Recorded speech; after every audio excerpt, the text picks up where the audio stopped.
transactions are personally authorized by you. The board of directors will crucify you.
Welcome, guys. This is James Carner, and with me is Urban, my man Josh, and tonight's episode, we're going to call it The Source, okay?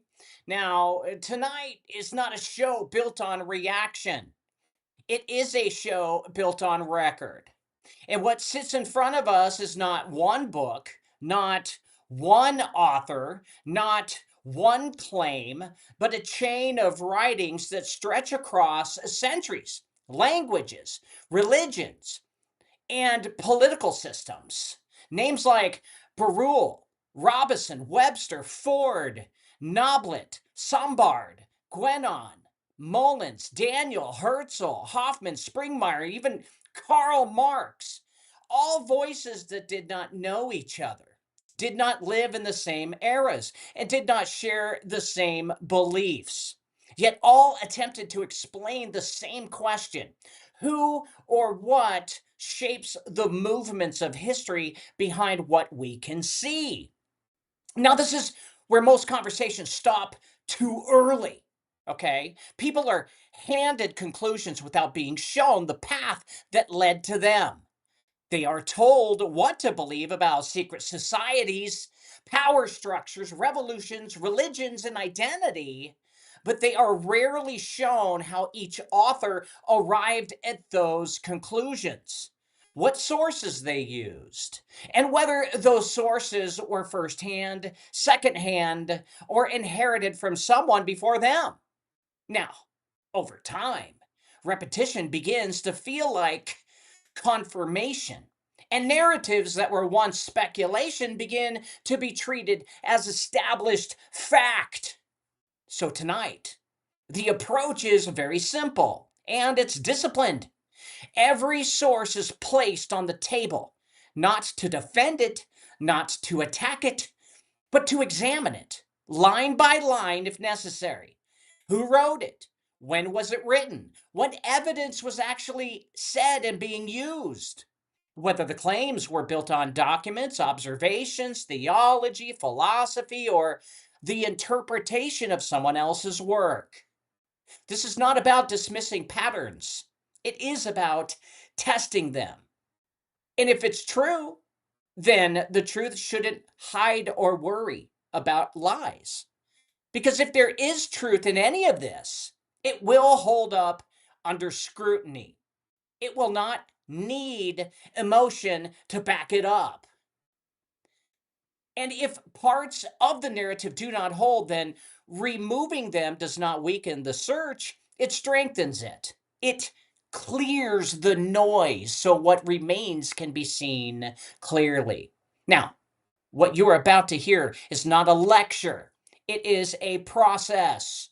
Two people walking through the material in real time, asking the same question over and over again.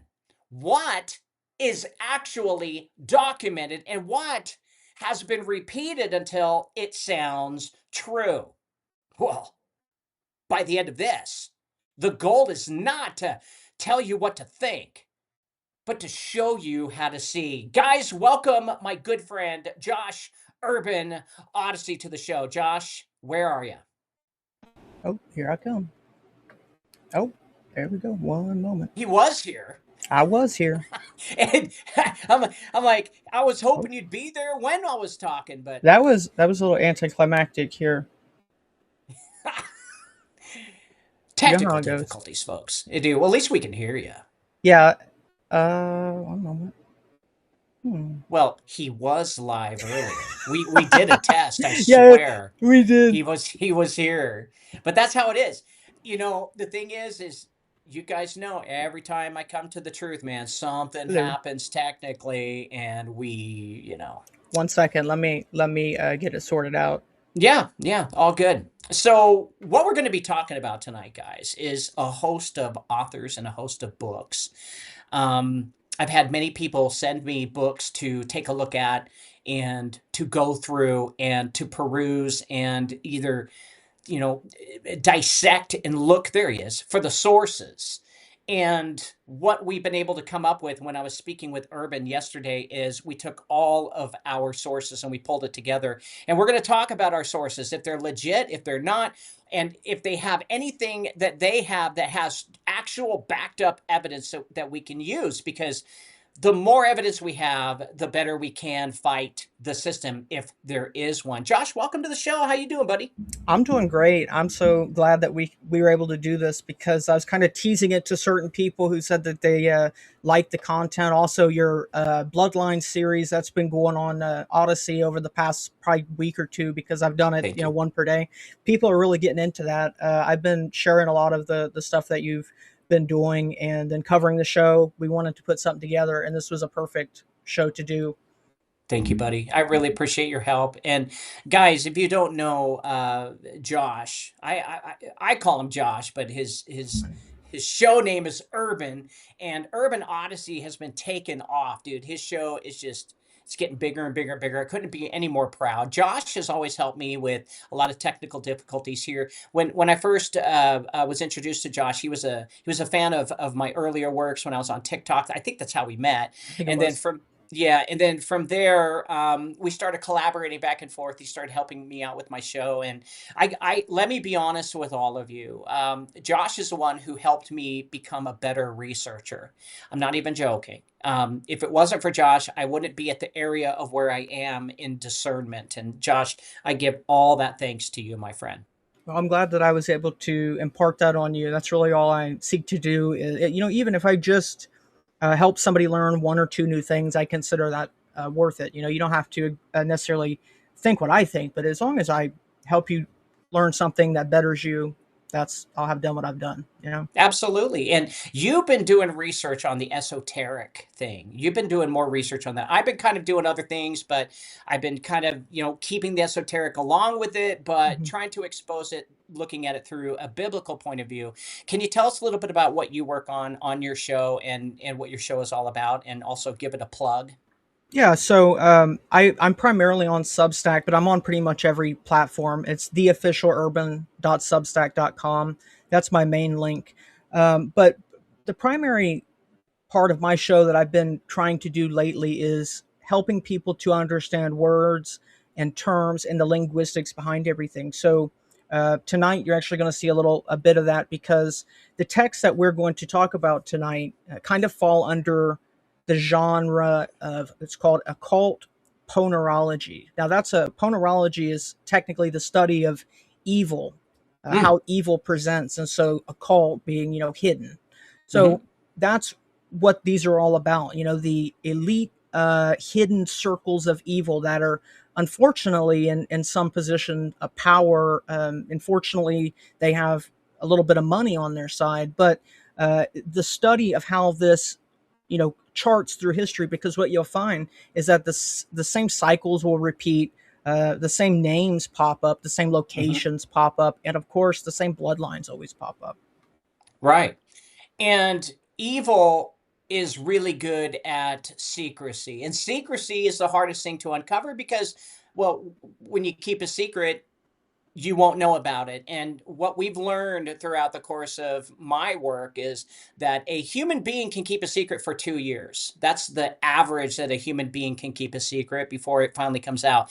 The military industrial complex, or we call the Department of War, has perfected that to 20 years.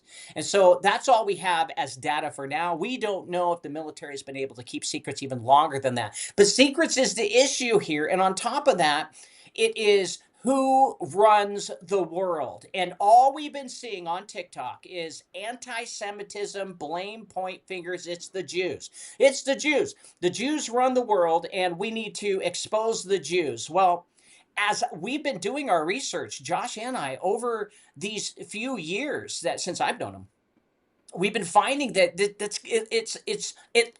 they want us to say this stuff. They want us to point the fingers at them. And the actual culprits, it doesn't point to just the Jews alone. And it doesn't even give us a real good history of where they came from. You see, I dissected the show Fall of the Cabal, and I compared it to all the esoteric work that I've done. And what I found out was there was a lot of missing links and a lot of information that was what I would say construed and taken far away from the truth. And so the truth is what I'm after, and I know the truth is what Josh is after. And tonight we're going to show you all of the evidence, all of the books that we have had, and we're going to compare it. And we're going to basically talk about every single book that we've read and basically talk about the author and what they were trying to accomplish. And on top of that, did they have the correct sources? So Josh, take it away. Yeah, and I just want to say really quick, you kind of took that in the best direction possible, because it is secrecy and truth. Those are the enemy. You know, secrecy is the enemy because it enslaves you.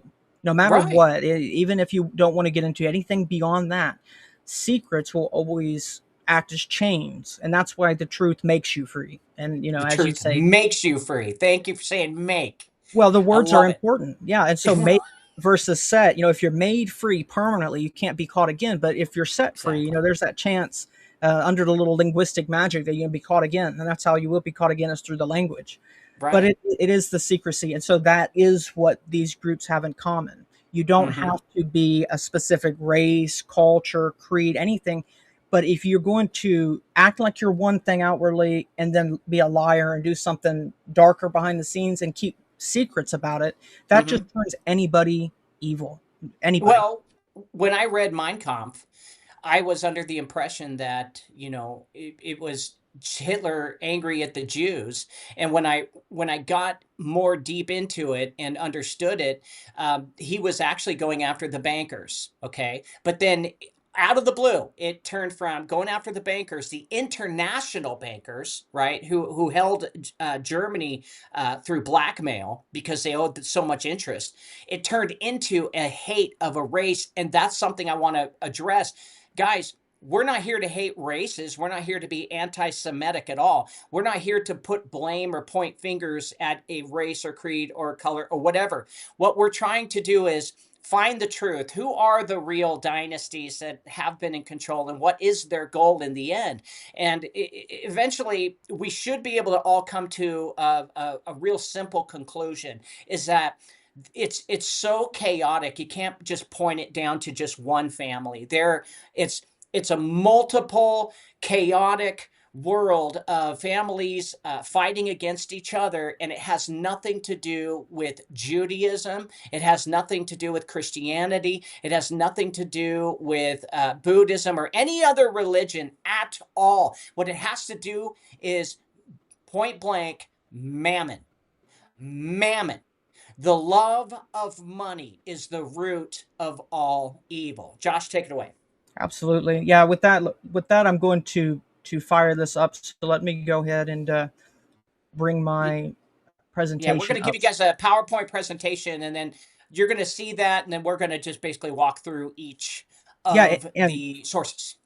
For the audience, I already put it in the description. So if you look at the description on pretty much any platform you're on, you'll see a link to the slideshow. So because there are links and stuff, I provided a lot of links and stuff for people who would like any of these sources. So to begin, those links are right here. some research drives, and also some links to Webster's 1828, 1913 dictionaries. Those are free online. I use those a lot, and those are a great habit to build. If you haven't gotten into that habit, I really suggest just pulling it out. Even every day, if there's a word that I hear in a video or there's something I read, I like to make a habit of learning the context, especially, from 100 or 2 years ago, Right. because you'll find a lot of different stuff. And for the sake of just presenting this to you in a single show tonight, we're going to take the most primary sources in the little first half that I do. Most of the people and sources that I'm going to talk about are single authors who have authored a handful of sources that I've enjoyed, found very informative. But there are some, that have one or two because they're very important. With that, starting occult ponerology. I'll read this definition to get us started. Occult ponerology, within the directory that I'm putting together of these terms of human husbandry, occult ponerology is defined as the scientific study, systematization, and application of spiritual, psychological, and institutional evil by a hidden elite to subjugate the human race. It reveals that the degradation of society is not organic, but the result of a meticulously engineered, multi-generational alchemical formula driven by a Luciferian cryptocracy. Occult ponerology demonstrates that what the profane masses perceive as random acts of cruelty, political corruption, or moral decay are actually the manifestations of a highly organized, quote-unquote, great work. This dark science operates on 4 distinct but interwoven vectors, that being the psychological, the societal, the institutional, and the spiritual. And that's what all of these sources are about. They fall into this category here, and so that's kind of why I decided to start with that. The very first source, probably one that's been the most instrumental, and has got some age. It was published at the beginning of the 20th century by Edith Starr Miller, also known as Lady Queensborough. She was married into a whatever they call it, a noble house, and so she did take that title, and she wrote these texts, 2 volumes, Occult Theocracy, and there is a link here right here. If anybody views it and clicks it, you can read those. This is about 800 pages long, and it takes you through a whole timeline, all the way back to ancient Egypt, the Pharisees, the Sadducees. It goes all the way from the beginning and takes you forward until the mystery schools. Now, the first half of the book is a little bit more sparse. The time gaps are a little bit larger, but the second half of the book pretty much consists of the last 2 centuries. And it talks about as many of these random mystery groups, Scottish Rite, Palladian Rite. You got stuff like even the United Nations is mentioned in there, because these are all groups fundamentally built on secrecy, and that's kind of what we were talking about earlier. Right. So I'll read here on occult theocracy. This is a quick honorable mention. This text is one of the most important texts ever. Occult theocracy gives a concrete timeline of the mystery schools from Egypt till the early 20th century when the book was written. It serves as a type of encyclopedia of groups and brotherhoods. And my belief, kind of having started with this, is you can't really study this completely without having a copy of this on hand. It's a very good foundation. So that's the first mention. The second is Fritz Springmeier, who is very well known. Fritz Springmeier was doing this work in the 90s. He was a graduate of, I think he went to, I can't remember, it was one of the military academies, the prestigious military academies. And after he kind of had the run-in experience with I guess you could say disciplined and hard-lined, and the people who are there, he kind of came out, decided necessarily he didn't want to go into that career line. And so he started on a mission from God. This is his word. He is a Christian, and he said that his conviction, that his mission in his work was to help people who were under the throes of what he later called MK Ultra Monarch, trauma-based mind control, dissociative personalities, trauma program multiples, etc. He started working with them to expose evil in the Illuminati. Those are his missions. So I will go ahead and read this little section here. Fritz Springmeier spent most of the 90s by working with SRA, or trauma-based mind controls, satanic ritual abuse, survivors, in attempt to deprogram them. And it was from this he was able to write his books, most of which are very widely known. In 2003, the Illuminati researcher Fritz Springmeier was sentenced to 111 months in prison on the basis of no real evidence. His experience suggests that any time the Illuminati can put somebody away who irritates them, and they can. Springmeier was convicted because a bank robber, whose name was Forrest E. Bateman Jr., testified that Springmeier visited his house on the same day as Bateman discussed the robbery with two accomplices. So this guy, Bateman, had discussed a robbery, and Fritz Springmeier was there at the wrong time, basically. This is the official story. And so he served some time in prison, and this was a widely kind of followed thing at the time. And so this article, you can't see it here. I do have a link to an article if you want to know more about the arrest and how all that happened. But his primary text, there's quite a few of them. Yeah, you have Bloodlines of the Illuminati, which is on the CIA website, by the way. Yes, it was apparently found in Osama bin Laden's compound. So it's very interesting. Osama bin Laden had Fritz Springmeier's book, Bloodlines of the Illuminati. That's interesting. Yeah, and so that one's probably the most widely known. The Watchtower and the Masons, that talks about the Watchtower Society, like the Russell clan. They were one of the bloodlines. The Jehovah's Witnesses. You have the Russell Trust, which is Skull and Bones. And then there's another one I can't remember, but the Watchtower and the Masons with the crown and cross symbol. Probably the one that I found the most influential from Fritz Springmeier is the how the Illuminati create an undetectable total mind control slave. It is probably the only information that has any real slight accuracy, because it is a private citizen who wrote this manual based on his time working in deprogramming survivors of ritual abuse. And so he compiled this information and wrote this almost manual to how they did this program. Now, the information is a bit dated, and it's obviously from a standpoint of somebody who, is perceiving and viewing this, but it's the only information that is worth referencing on MK Ultra if you want to know the specifics. So Fritz did give a couple interviews recently, but he's pretty happy. He's got stuff that he's doing now. He's kind of keeping his head down. I think he really has done a lot, and he's to be commended for that. There's also the book Be Wise as Serpents and a deeper insight to the Illuminati formula. There's a link there for those there, but you can't see it. Next is Eustace Mullins. Now, he is a very interesting individual. He lived from 1923 to 2010. He's passed away now. Eustace Mullins was the last living protege of a guy named Ezra Pound, the author of the only book burned in Germany since Hitler, A Burning Under the Direction of Americans, and a former researcher for McCarthy. And this is a quote from a biography that I found. Eustace Mullins served 38 months in the United States Army Air Force during World War II.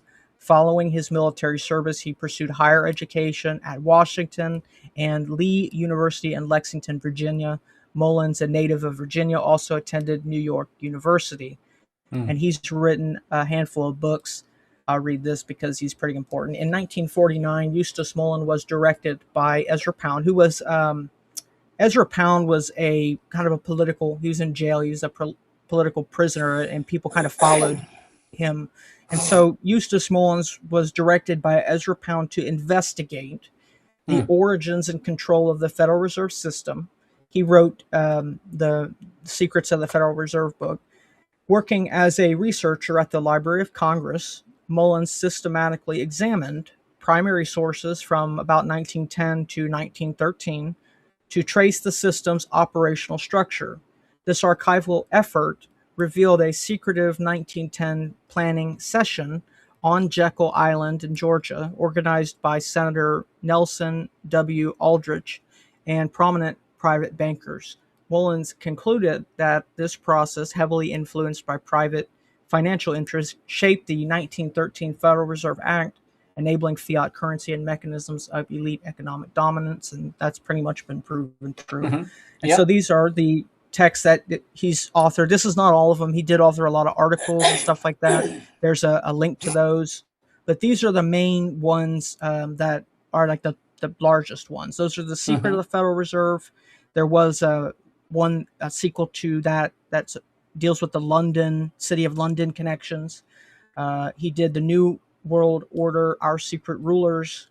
He did Mullins' New History of the Jews. And he did The Curse of Canaan, a demonology of history is the title of that text.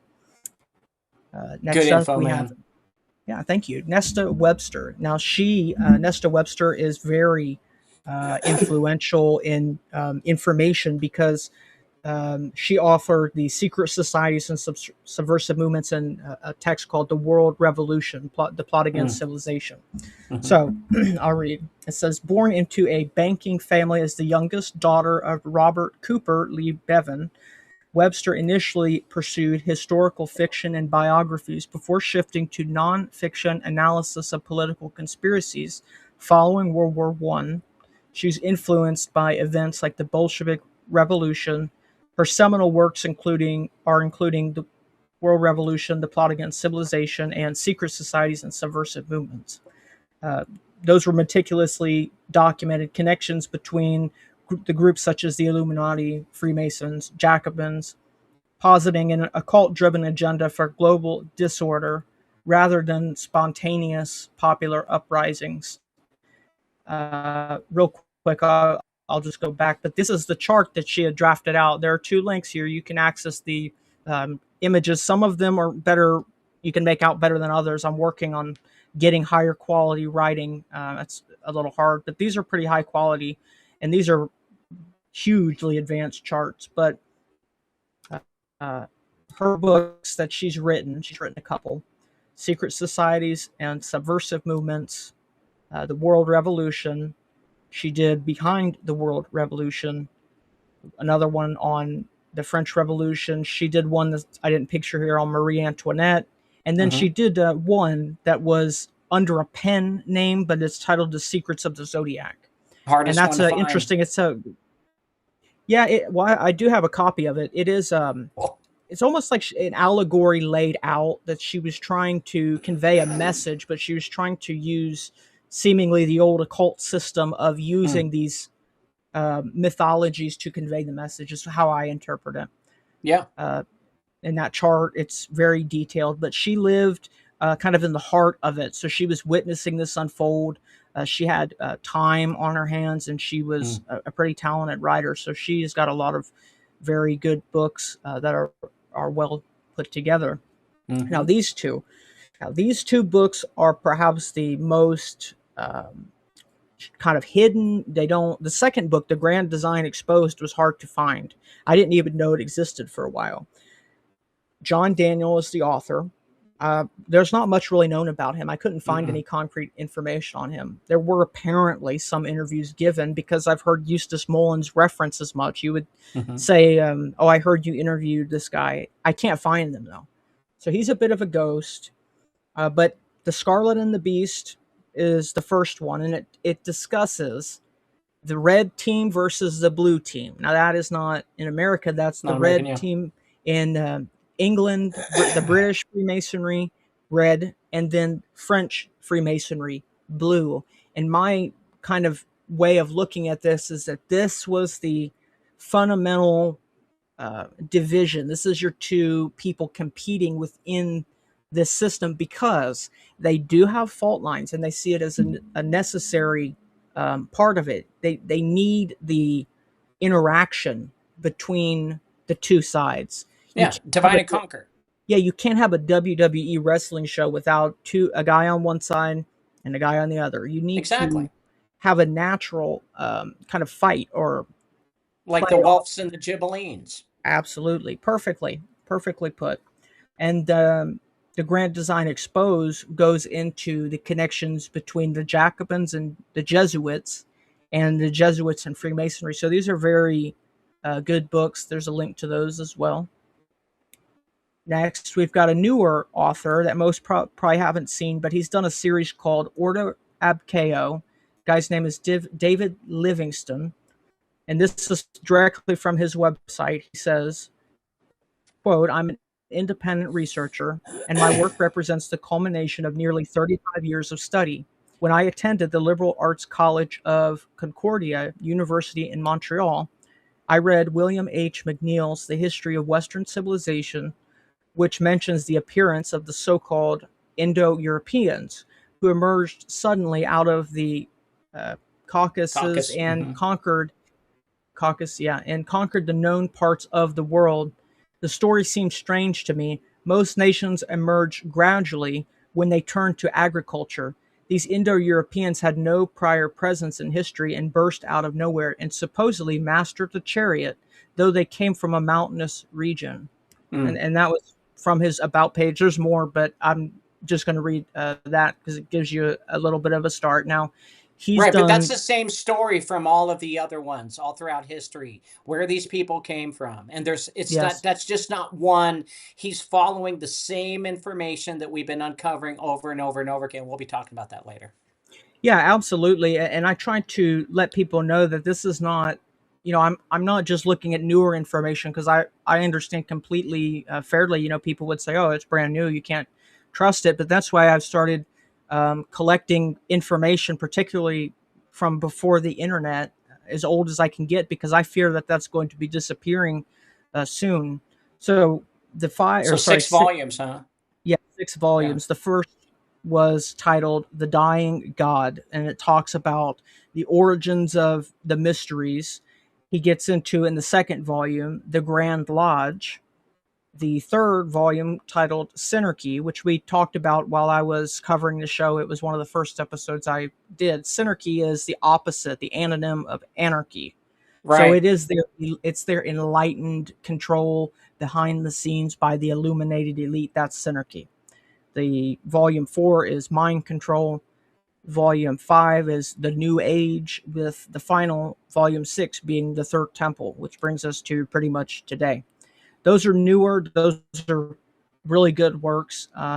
These two right here are written by a couple, James and Pamela Nobility. I think that's how you say their name. They're clinical researchers providing psychiatric and anthropological validation of severe ritual abuse and mind control programming.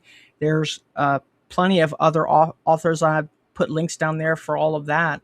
But they authored 2 texts titled Cult and Ritual Abuse. One is History, Anthropology, Recent Discoveries. The other text is titled Narratives, Evidence, and Healing Approaches. And so these are really well done books. Their experience is very broad, and I really think that in dealing with this subject in particular, people who have worked with a lot of survivors are the people who have the best information. There's no other people who have the best information, because this is not even barely recognized. You are hard pressed to find somebody who will give you basic decency and believe you and listen to what you have to say. So I really do find these to be invaluable works. Right. And the hardest part about gathering evidence is you can't just take one person's word for it, right? That's the hardest part about finding sources. And we're going to learn soon about where all of these sources of this originated, and where all of these guys will actually quote their sources. And you're going to find it's more crazy than you could ever imagine. But with what they're trying to achieve is they're trying to find the truth, but yet the sources are actually key. And people have been quoting those sources, and the story continues to go and continues to remain in what would be considered truth. However, when we get into my sources, we're going to go back to the 1700s and find out that this this story just continues to come out, and we want to know why. Go ahead, Urban. Yeah, so the next author that I found to be very interesting is Michael Hoffman II. Hoffman's extensive research into Talmudic orthodoxy and the occult renaissance, and along with the weaponization of usury, provides a massive data cluster for the spiritual and societal vectors of the matrix. Quoting here, Michael A. Hoffman II is an independent scholar, a former reporter for the New York Bureau of the Associated Press, and the author of 10 books of radical history, journalism, and literature. He studied political science and history under Faiz Abu Jabbar at the State University of New York at Oswego. He investigates political and occult crime by decoding what he calls Twilight language, and that's from his Goodreads section there. Okay, so one thing that's important to understand is on when it comes to the third dimension, evidence is hard to find when it comes to secret societies. And a lot of these authors came to a conclusion, not all, but a lot, came to a conclusion that it's a spiritual thing within civilization. And the only way that we can describe the reasoning behind all of the crap that's going on in the world, well, it's easy to point fingers at just one institution, one religious group, one certain, underground secret society that's causing all of these problems. And what we're going to find out tonight, that's actually just not the truth. Yeah, it's and unfortunately what happens is only by going down this path and kind of just finding all of this stuff, you start to see these patterns. You start to understand that it seems like these people are all seeing the same general structure. You have the same form here. Now, some people are looking at it from this side, or some people are looking at it from over here, but you have the same form over hundreds of years, and it almost fits with a lot of the mythology around the world. And so I'm just tempted to say that there's more than a nugget of truth here. Now, there's definitely some false information, and that's a topic possibly for another show, but I'm beyond convinced because I've gone through hundreds of different sources, more than we could ever cover in one night.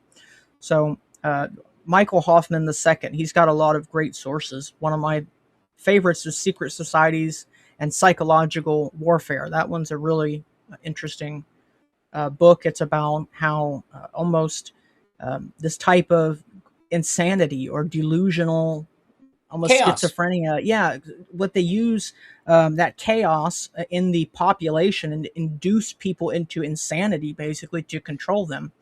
For their breath. Absolutely. Another text that he wrote, Usury in Christendom, the mortal sin that was and now is not. And so he goes into usury. He goes into even white people and the slave trade, which is a very hushed up part of history. Talks about the occult Renaissance Church of Rome, the Catholic Church. King Kill 33 is about the occult symbology behind the Kennedy assassination. And then he does 2 books on Judaism and the laws of the Talmudic Orthodox stuff. So those are Judaism Discovered and Judaism Strange Gods. And those are pretty big books. So he's a great source to check out. And I think this is the last one I have, Avro Manhattan. Now, this guy has written a lot, pretty much everything on the Vatican and the Jesuits and that aspect. So I will read. Avro Manhattan's most prominent work on Vatican politics is titled The Vatican and World Politics, published in 1949 by Gayer Associates. Spanning 444 pages, the book critiques the Holy See's diplomatic strategies, ideological positions, and influence in global affairs, particularly during and after World War II, drawing on papal encyclicals, concordats, and historical precedents to argue for the Vatican's role as a supranational power intervening in secular politics, dedicated to truth seekers, irrespective of creed, It reflects its initial reception among audiences interested in ecclesiastical geopolitics. And that was from his page on Rockopedia. Mm-hmm. And so he has written some great books. Now, these are very hard to find. They've been disappeared well. One is The Vatican Billions, what happened to all the money that they've amassed, The Dollar and the Vatican. He did one called Catholic Terror in Ireland, Vatican Imperialism in the 20th Century, the Vatican Moscow-Washington Alliance, the Vatican's Holocaust. In Croatia, he did one on Vietnam. That's not pictured here. The Vatican, World Politics, and Catholic Power Today. And most of those are in the Google Drive there. So please check those out. Now, this is the end of the section that I put together. Those are just skimming the top of the sources that I've used. I mean, that really doesn't even begin to go into it. But those right there are a solid chunk that if anybody were to look into those authors and those sources, you would be very oriented to research some more. Yeah, all of that stuff, all of those books, all of those authors will help you understand all of the information that they gathered from their sources and what they think is going on, either physically or spiritually. And so all of these are absolutely important and key to understanding the whole genre of secret societies and what's going on behind the scenes. Now, we're none of us are given access to any of this because we're not bloodline. We're not the family, right? So we're not going to get all of the stuff that these people, these organizations, these institutions do behind the scenes because we're not invited. But all of these authors are trying to give their best guess as to what's really going on. And their sources that they quote, which when we go through mine, you're going to start to find that they're quoting the older sources. And what we're going to get to the bottom of is where did the beginning of this idea of a secret society cabal controlling the world come from? Mm-hmm. Absolutely. Yeah, I think I've tried to go into that a little bit, but I think it's honestly as old as time. I've come to the conclusion that this is a very old idea because you look at the text occult theocracy, it's just a kind of a repeat. Even these secret societies would pop up in different areas, but they would use the same symbols. The son of a widow, which is a Freemasonic saying, but that is Egyptian. That pops up in multiple other secret societies through time. And so it seems like this is almost something that just keeps repeating over time. Right. But And the good thing about artificial intelligence, folks, is that we can take all of these books, we're talking hundreds, if not thousands of books, and we can put it into AI and start searching for the bottom line. What are they trying to achieve? What do they want? And what we've learned throughout the course of a few years is they want to control us, and that's an obvious one. But the deeper meaning is they want our energy. They want our breath. They want our loosh. They, for some reason, believe in their philosophy or in their science, literally, because most of these people, their religion is science. And I'm talking about the elite. They are pulling our energy to feed themselves and the gods that they worship, which is science. And so that's something we're going to be learning a little bit later on too as well. Hey, Urban, did you put any of mine in a PowerPoint, or I'm just going to read them out loud? I have the lists of them. I don't have the screenshots of them. And I Okay. have these two guys at the Okay. beginning. Great. So you want me to go ahead and start with that? Yeah, go ahead. I So can do whatever you need. Israel Zeus. Well, okay, take a step back. Santos Bonacci, when I started to go through YouTube's years ago, trying to find, information about cabals, hidden secret societies, where did they come from? Why did they start? I ran into this Santos Bonacci. I think that's how it's pronounced. And Santos said in one of his lectures, and trust me, there's hardly any books by a few of these people that I found.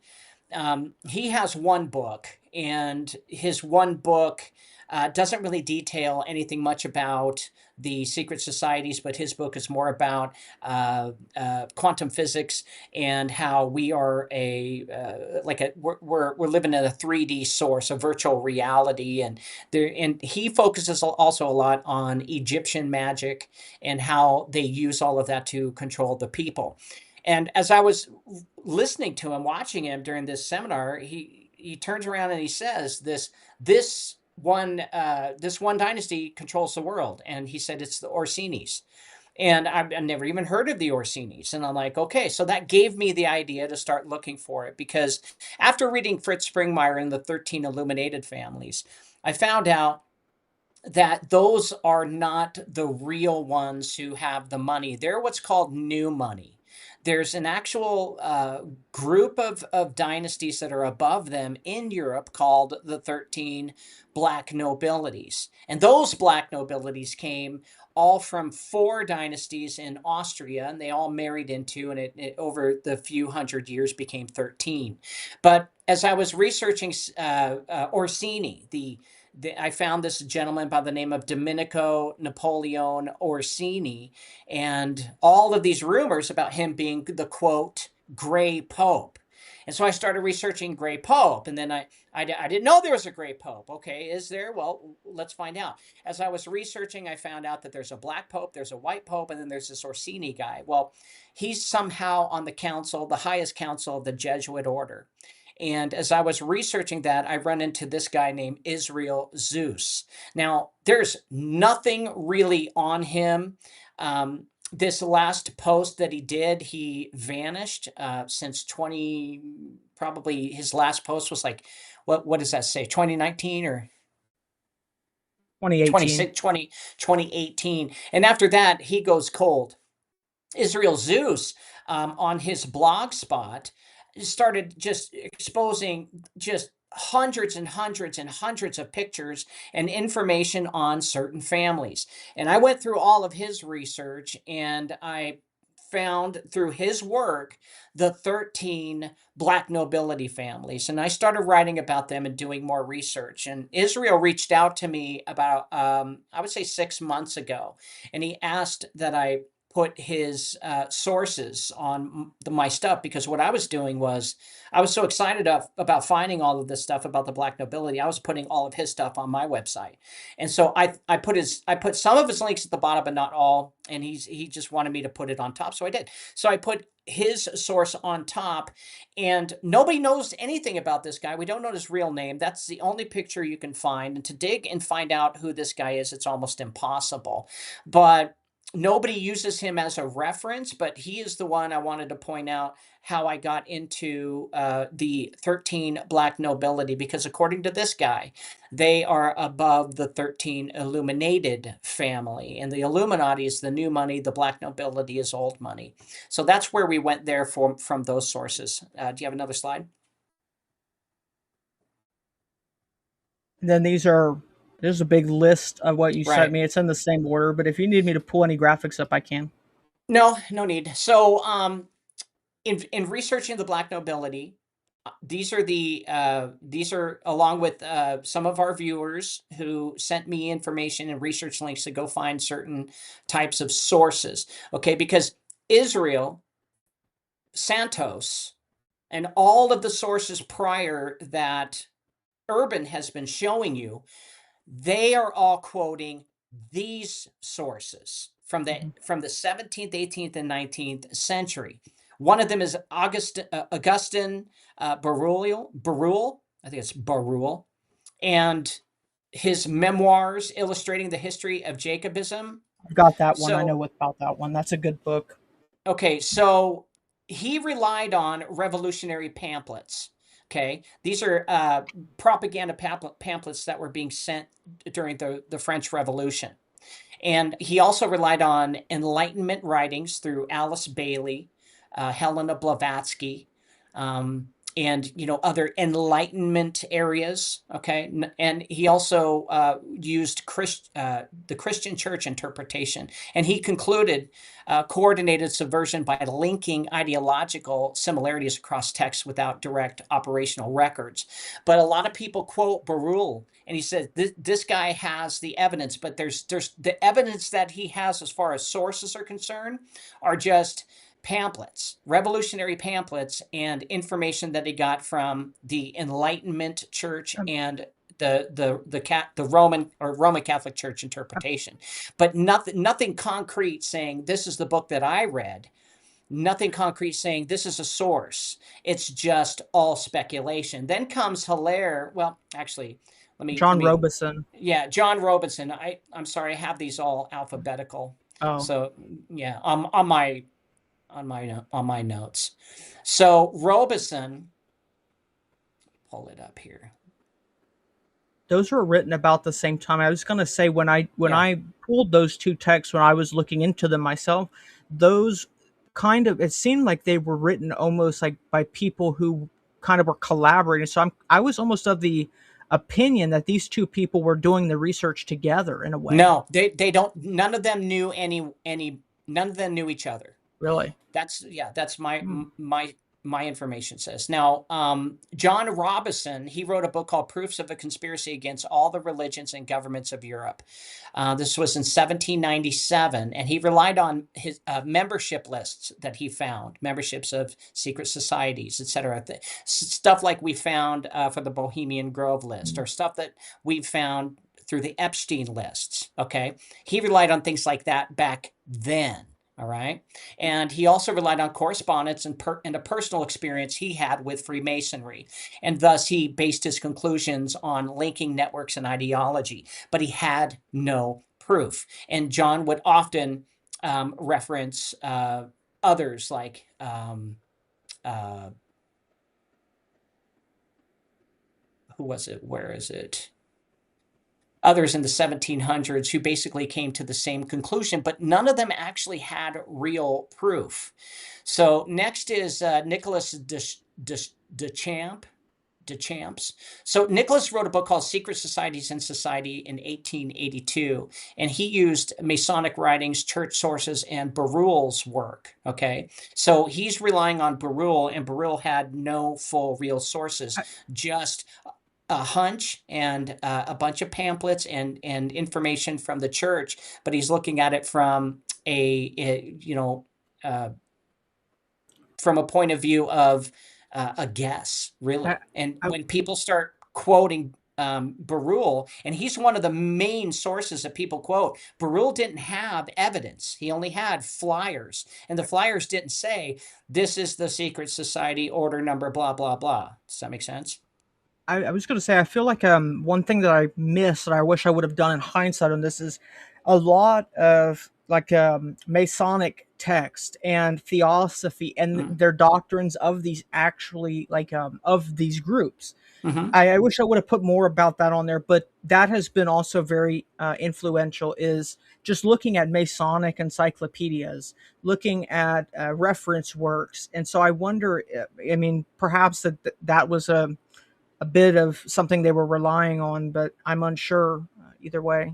That's what I used. Right, but they did not rely on the court documents. They didn't rely on arrest warrants. They didn't rely on any of that stuff. And that's the stuff we need to look for. You see, all of these whistleblowers and people who have testimonies, they need to file a police report if they were, sexually abused through a satanic ritual. These are the things we need to look at as far as what I call evidence. And what we've learned from Duchamps with Nicholas in his book, Secret Societies and Society, he used the Masonic writings. He, like what we found, Albert Pike and all of those books, Morals and Dogma. He used church sources, and he, again, like the other one, used Barul's work and came to a conclusion formed by connecting ideological themes across institutions, but he had no evidence. Next is J.H. Cantalou. And Cantalou, let me pull that up. Please be patient with me. There it is. So Cantalou wrote a book called Political and Religious Sects and Secret Societies in 1863, and he compiled descriptions of secret societies using publicly available records and prior authors in his sources. And his conclusions, again, were based on pattern recognition rather than actual internal evidence. Okay. Next is Henry Delassus. And Henry Delassus wrote a book called The Problem of the Present Hour in 1904, and another book called The Anti-Christian Conspiracy in 1910. And he drew from Catholic theology, earlier conspiracy writers like Berulle, and political events. And his conclusions were framed as a spiritual opposition to Christianity rather than documented coordination. So he didn't find sources. Now, guys, keep in mind, all of the great books that Urban was showing you, all of the authors that are being quoted now, were quoting these guys. This is key to understanding what we're talking about. Now, you can say that secret societies don't exist, or you can say that they exist. The problem is finding the evidence and the proof that they do or do not. And this is what we're going to. We're going to the actual real sources that all the people that Urban and his books are quoting. And I'm going to tell you each one of what sources that they're quoting. Next is Dillon, George F. Dillon. And Dillon, or Emile Joseph, wrote a book called The Inside Story of the Peace Conference in 1920. He relied on diplomatic records that he found and firsthand reportings. He came to conclusions based on observed political negotiation, but not on secret societies. So he was looking at banks, he was looking at institutions, he was looking at religious churches, etc. He came to a conclusion, but he had no sources. Next was Nesta Webster, which we've already talked about, The Plot Against Civilization, which this is one of the origins, and it's good that Urban brought Webster up first. Because I was going to say, now that you say that, there's Avro Manhattan, Nesta Webster. They were also in a bit of the elite class, so perhaps you could say that. And I know that somebody in the audience is saying Carol Quigley. That is a fair source, and we've definitely looked at those. It was just not one that made it into the slideshow for whatever Quigley's reason. There's work, no reason, just because it was one that I didn't include. But that's a fair source, right? And Quigley's work, if you go to Quigley's sources, these are going to be her Carol's. I think Carol's a guy. Sources. Now, Nesta Webster wrote the book World Revolution and the Plot Against Civilization. She, Nesta, I think it was she, used Berulle, Robison, and revolutionary documents and pamphlets. Conclusions that she formed were through comparative historical interpretation rather than any new evidence. So we can't just go to Nesta and say, "Yep, everything that she said is true." There's evidence because she didn't have any. And next is Leon Ponchins or Ponsens or Ponsens. I really don't know how to pronounce that. De Leon is that his name. He wrote a book called The Secret Powers Behind Revolution in 1929 and compiled earlier works in contemporary political developments. And he drew the conclusions that were extended prior narratives without any new primary evidence. Next, we move on to Henry Ford. Guys, this is the biggie. Okay, this is where people go nuts. If you understand Henry Ford, then you should understand, if you've done any work on Henry Ford, that Henry Ford paid money to the Nazi Party. He was in favor of what the Nazis were doing. And Henry Ford had would be considered like the first magazine back then. And he called it The International Jew, and it ran for only 2 years. And in Henry Ford's writing, he compiled secondary sources, newspaper articles, and earlier polemics. And his conclusions derived from aggregation rather than an actual primary archival discovery. And Henry Ford was quoting Berulle. And so, because his name Henry Ford was in there, this is where the trail stops and nobody goes and looks behind Henry Ford, because here's what he did. He printed propaganda. he printed information saying that all of these other authors like Berulle, Robison, Deschamps, and Cantalou, and all of them, that they all had sources. So if he printed it, and he's a wealthy industrialist, then it has to be true. And that's where we come into an issue as a society when it comes to us doing our homework. If we just rely on Henry Ford's words, then we're going to run into trouble. And this is where I ran into it, because all of the evidence of the prior people since the French Revolution who have been writing about secret societies, Jacobinism. Yeah, we're going to There's be a talking about that, reason. Philip. Yeah. Yeah. So I can't read the bottom one. What's behind? What's Yeah. underneath Henry Yeah. Ford? Let me do this really quick. And make it smaller so people Yeah, can I see. think it is important to go through these. But yeah. I know that people can't see it, but there's going to be a link whenever if you're on YouTube, Rumble, any of those. The only one that doesn't have it is Substack, because there's no description on the video yet. But Yeah. All good. everywhere this Okay. video is, you can view all these. Yeah. Let's move on to So right here. George Popoff. George Popoff. He wrote a book called the Cheka, spelled Tcheka, The Red Inquisition in 1925, and he used eyewitness accounts, refugee reports, and early intelligence sources, and came to conclusions focused on documentation institutions like the Cheka and what happened then. So Popoff is quoted a lot by some of the later works, especially the people like I believe it was William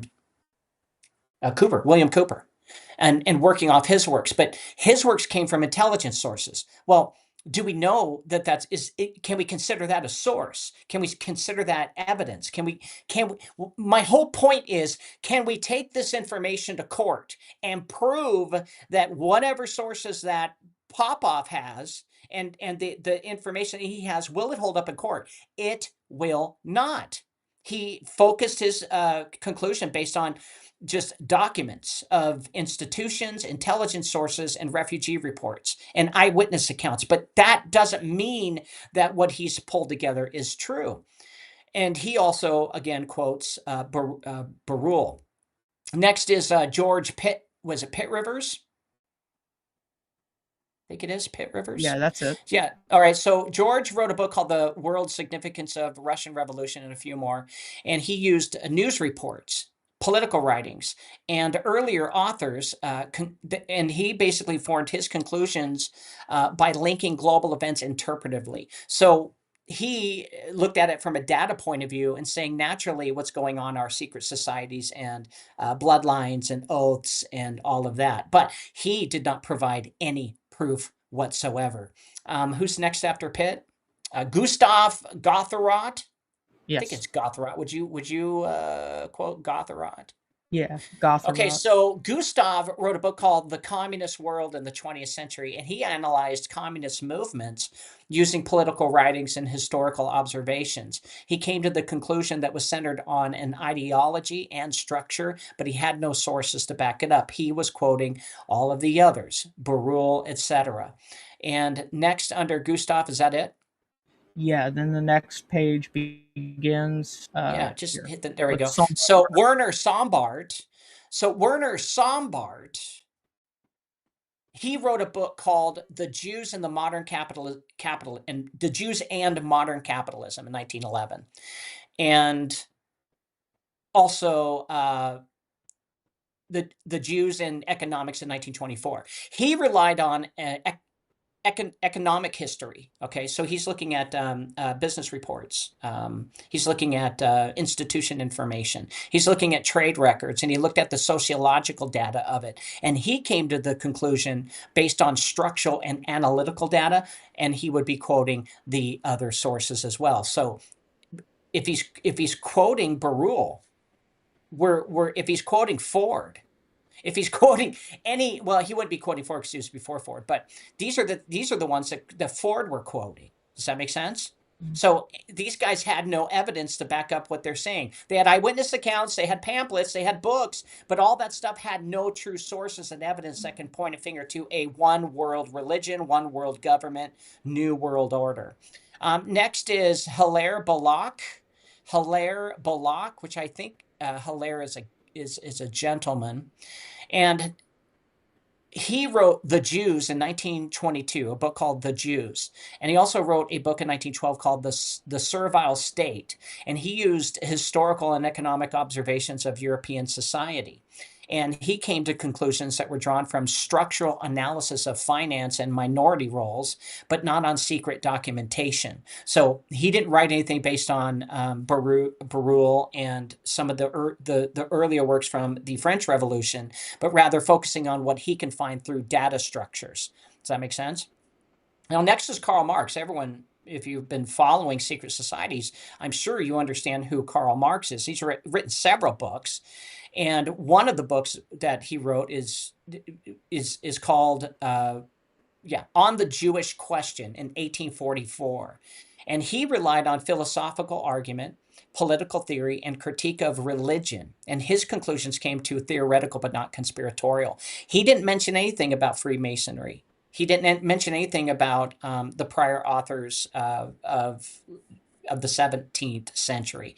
All he did was came to his own political, philosophical argument through what he would consider political theory and critique of religion, because he wasn't interested in the Vatican. He was not interested in any religion that would control people. He was more interested in the religion that he believed in. So Karl Marx did a lot of work to help form socialism and communism. And a lot of people quote Karl Marx as a genius who came up with communism, but he's not the one who came up with it. He just regurgitated from others. Mm-hmm. So that's one book that focuses on a conspiracy, but there is no evidence. And you'd think there would be if it would be from Karl Marx. Are there any others? That's the last one here. We'll go to religious, theological, polemical works. Got it. Okay, so I believe it's Massa Guggenot, and Massa Guggenot, I have it right here, wrote a book called Judaism and the Judaization of Christian Peoples in 1869. Massa relied on religious texts, what he found through the Bible and the Talmud, theological interpretations, and earlier Catholic critiques. The critiques would be things that the Vatican will put out and saying, this is what we interpret from the Old and New Testaments. And he came to the conclusion formed through a doctrinal lens, and he was not quoting any others, but more or less thinking on a religious point of view, on a spiritual point of view. Massa, what he saw was the spiritual connection versus the physical, but he had no evidence to back it up. All of his stuff was based on just his opinion. Next, we have August Rolling. Is it August? Yeah, August Rolling. So. Yeah, so August Rolling. And dude, there's so much more about these guys, but I'm covering a lot of books here. So anyway, he wrote a book called The Talmudic Jew, late 19th century, 1870s, 1880s, and it used selected translations of religious texts, and he came to the conclusion formed through a theological interpretation, meaning these secret societies are worshiping the devil, they're underground, they have all the money, and he's saying this is biblical. So he came, and by reading the Talmud and reading other, Zoroastrian texts and other religions, etc., that the natural progression of society is a spiritual one. When society leaves God, then witches come. So when we're not worshiping God and we're giving him the glory, then the witches come, and he came to that conclusion. Next is Ernest Jowin. I think it's Jowin. I don't want to say Jewin. I think it's Jowin. So Ernest wrote a book called The Judeo-Masonic Peril in 1932, and he relied on earlier conspiracy literature. Okay, he was the one quoting all the other ones, Barul and et cetera, and also used contemporary political concerns, basically newspapers, et cetera. And he came to conclusions that were synthesized by existing narratives. So he brought back the narratives, right, from Barul, and unfortunately, we can't say that his sources are accurate because his sources are not. There's just no proof or evidence to back up his claims. Next is Theodore Fritz. I don't know. How would you pronounce that, pal? Fritsch or Frisch. Could be either. Right. So Fritsch or Theodore wrote a book called Handbook on the Jewish Question. Okay, early 20th century, multiple editions, 1900s to 1920s. He assembled claims and statistics from earlier writers, the earlier writers we've been talking about. Conclusions that were based on compilation, but he did not offer any original documentation to prove his points. He just came to his theory. William Marr, I believe it's Marr. And William Marr wrote a book called The Victory of Judaism over Germanism in 1879 and based his conclusions on social and economic observations of 19th century Europe. And his conclusions and were ideological rather than evidentiary. So he didn't bring any evidence. He looked at from a bird's eye view and came to his own conclusion. And that's not evidence. Next is we already did Wilhelm Marr. Yeah. Oh, I'm sorry. So I Rosenberg. Yeah, Rosenberg. Alfred Rosenberg. Okay, so Alfred wrote a book called Anti-State Zionism, 1938, and one that's really hard to find, Pest and Rustland, 1938. He used earlier ideological writings and political propaganda, and his conclusions were aligned with state-driven narratives. You guys are saying, why are you going through all of this stuff? Because I'm trying to show you guys what propaganda is. I'm trying to show you where propaganda starts. I'm trying to show you where rumors happen, and then when we get to recent people who are quoting older works from the 1700s, the evidence doesn't support, or there is no breadcrumbs that lead to a cabal or a Jewish underground Ashkenazi secret society that's ruling the world. What we're seeing is a bunch of authors who could have been paid to write these things to give us this impression. So keep that in mind as we continue. We should be done here shortly. Is that it? Rosenberg was the last one on that page. Okay, next page. Okay. Yeah, so you have to understand what was going on in Europe during these times. Okay, Europe was fighting each other. I believe that was it, wasn't it? No, it's not. Okay, so Theodore Herzl we just talked about, right? Mm-hmm. All right. So Ludwig. Did you? Theodore Herzl. Well, let's do it again. It sounds familiar. Okay, yeah. He wrote The Jewish State. Yeah, based on political analysis, journalism, and contemporary European conditions. But Theodore drew his conclusions openly and proposed that it was it was publicly debated. But he did his through a political analysis of books he wrote and newspapers he read. And he, again, was quoting Barul and all of the other ones in the past, which we cannot rely on, unfortunately. Next is Edmund Flagg. Yeah, Flagg. Now, doesn't mean these guys are wrong, guys. Okay, that's not what I'm saying. I'm saying if I'm going to be a Christian, I'm going to tell you the truth, what I can find through data. I'm not going to say, well, this is what it is, but because we can't. The whole thing is, but what I mean, the reason that I'm not following along with the question, is because all of these they all agree that something is going on here.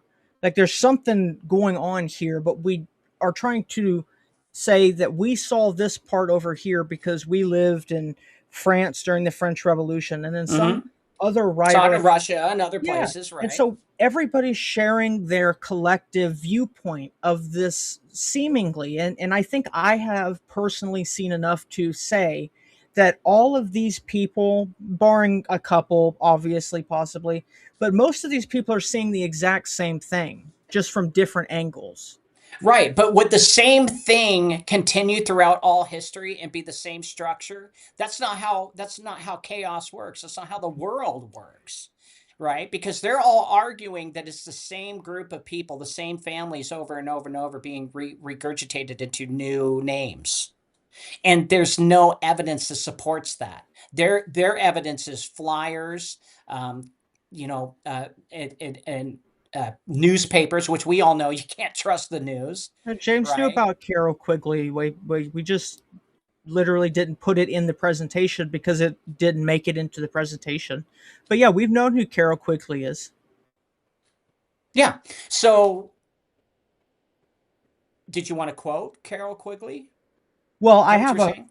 well, somebody in the audience asked about Carol Quigley, and so I guess they said that James didn't know it, and I was saying back, James did know who Carol Quigley is. Yeah, I just didn't. On my stuff, I didn't need to mention Carol Quigley because Carol Quigley was quoting all of the stuff that I'm showing you guys right now.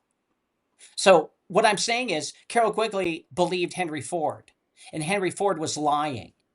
I don't know whether to sell cars or what the whole propaganda machine was, but he was writing propaganda, and that's been proven.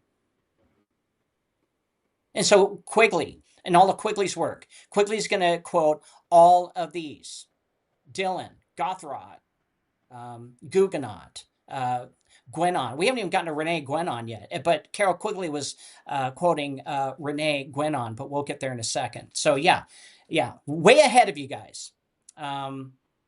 So next is, who is it? Edmund Flagg? No, No, you did. I think you did Flag already. Now it's right, Lewison.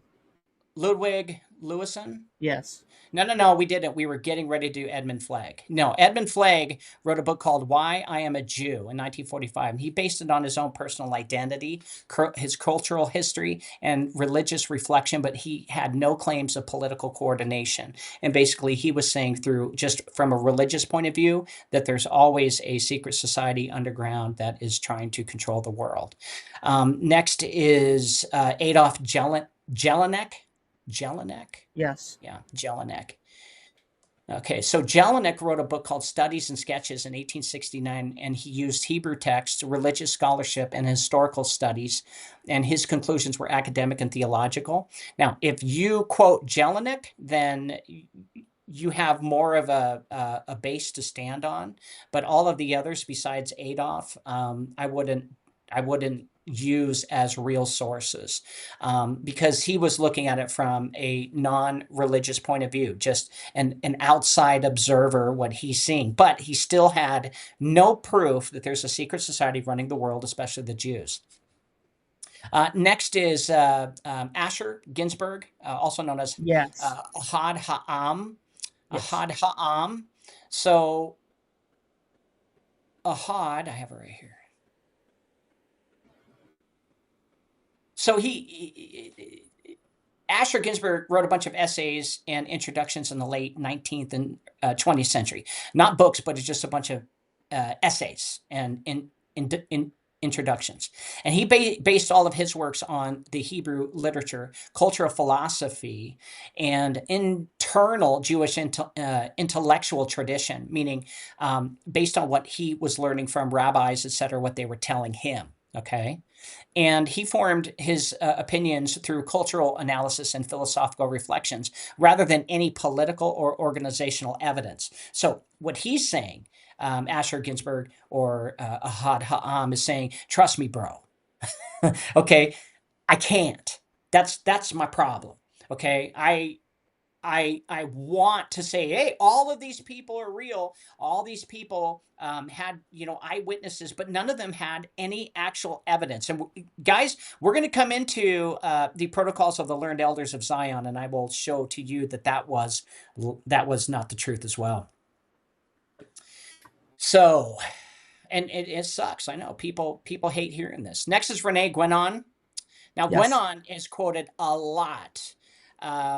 Renee wrote many books: The Crisis of the Modern World in 27, The Reign of Quantity and the Signs of the Times in 45, The King of the World in 1927, The Esotericism of Dante in 1925, and The Multiple States of Being in 1932. Also, Theosophy, The History of a Pseudo-Religion, 1921, and The Veil of Isis in 1922. And Renee, I believe it's a gentleman, used comparative religion, metaphysical texts, and philosophical traditions, and came to conclusions that were focused on spiritual decline and not political conspiracy. Now, I lean towards Rene Guénon than I lean towards any of those other sources, okay? And my reasoning is this. Yes, there are secret societies. Yes, they could be controlling many regions, if not just a few regions, if not all together, but just one or two. However, it's a spiritual thing that happens. It's not a point fingers at the witches of Salem, or pointing fingers at the Ashkenazis of Persia, or pointing fingers at, the current Kazakhstan movement in Astana, where the New World Order is going to be. Renee says, look, it's spiritual. What happens when society leaves God and they put their focus into Baal, Moloch, and, these other gods versus just worshiping God or Jesus Christ, etc. So Renee would be a good source, but Renee's sources of the secret societies and all of that information did not have sources, just did not have conclusions. And Renee would quote others, but would not state that those sources were valid. Okay. Mm-hmm. So I would take Renee and Renee's information, and I would lean towards that as something that I would use for not proof, but go in that direction and start seeking more of the truth. Now, next is the Edward. Plantagenet. Edward Plantagenet. Edward wrote a book called Initiatory Talks in the 20th century, between the 30s and 50s. And Edward relied on internal Masonic teachings, because he was a member, and symbolic instruction, and came to the conclusions of a philosophical, but he said it wasn't political. So I would lean towards him because he was part of the secret societies, and he went through the initiations, etc. And he said, this is a spiritual battle. It's not a material thing. You can't point it to just one, as he's saying they're all working together, but they're not all getting the same piece of paper every day or pamphlet every day on what to do from, the Lees or the Orsinis or the Breakspears or, So next is Andre Levy. Andre Levy. Is it Levy? Okay. So Levy wrote a book called The Initiation of, I don't know this word, I've never heard of it before, but Vercingetorix. It's an early 20th century work from the 20s.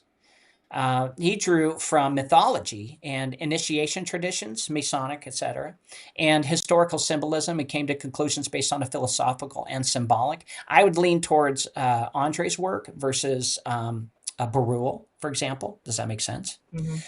So, and again, guys, you could take all this information and go find this out for yourself, okay? I'm not saying I have all the answers, and neither is Urban.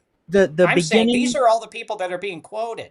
The beginning of this slideshow, there's a few links that I showed everybody at the beginning. Those links have enough books and material to keep you busy for the rest of your life if you want it. So there's so many sources, and if this is something that I think people need at least a solid foundation on. Now, you don't have to spend your life like going into this. Some people are interested in it, some people are not. I get that, but it's coming to a point where I think everybody needs to at least have enough awareness so that they are not getting got. They're not getting, they're not in on the being conned. They're not a victim of the con, a mark. Right. Do me a favor. Knowledge is the only way. I need to interrupt this. One of my users made a point.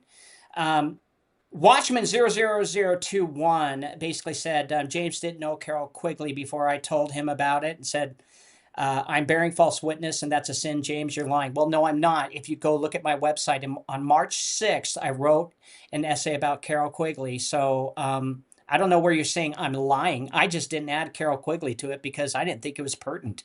And you said, yeah, this is the historian who mapped the Invisible Empire. Go look it up on my website. That was March 6th. So yeah, I did a show about it. I just didn't think it was relevant. I think Carol Quigley was quoting all of the other ones. I'm talking about the actual sources here, not the people on the top. I did a deep dive into the actual origins. So if you want to call me a liar, etc., that's fine. I'm We okay both with did that. articles But on it. I'm telling you, yeah, sure, you may have brought it up to me. Great. I did a show on it. But when it comes to Carol Quigley, it doesn't feel right in my spirit, so I'm not gonna post it as fact. And here's the thing, Watchmen, all of these books, all of this information that I have found, all of the conclusions that I come to between all of them is this: none of them have any sources, none of them have any true information that can back up their claims. They're all speculation, and I wish I could find things from that. And you guys go, oh, I've showed you this person, I've showed you that person. Hey, I did the research, I looked them up. I don't see any evidence. None. Nothing is backed up here. So yeah, I'm not going to bring in other people who are quoting the same old stuff in the back. Again, I'm bringing you evidence from the 1700s all the way up to modern day. And I am telling you that they're all quoting each other, and it's a loop of lies. So you call me a liar, that's fine, but Quigley, fine. You can say, oh, that's one of the major pioneers. Go grab that book and or whatever Quigley's books and put them all into it. I don't care, but I already had that, and I searched that against my own artificial intelligence, and I didn't think we needed to add Carol Quigley. That's my opinion. So yeah, so the point is I don't necessarily I'm not necessarily understanding like what the charge was. I mean, this is a different discussion. We both did articles on that author, but yeah, it just didn't make it into the slideshow. And they're all of these authors create almost a way to view the world. This is what they come to believe, or this is what they're going to write about. Mm-hmm. And it's a mythology. And every, for instance, Carol Quigley himself, who was a professor, a really notable one at a Jesuit school. And so he was around a lot of very influential, very smart people. And so he comes to see the world in that way, that you would, see it through his writings. But I would say it's kind of humanist. Humanist is, the best way to put it. You call it kind of Darwinism now. It's very close. I mean, a humanist and a Darwinist would pretty much be the same thing. Pretty much, material world order. I'm not talking about people from the 80s. I'm talking about people from the 1700s, 1800s, 1900s. Yeah. I'm talking about the cause before symptom.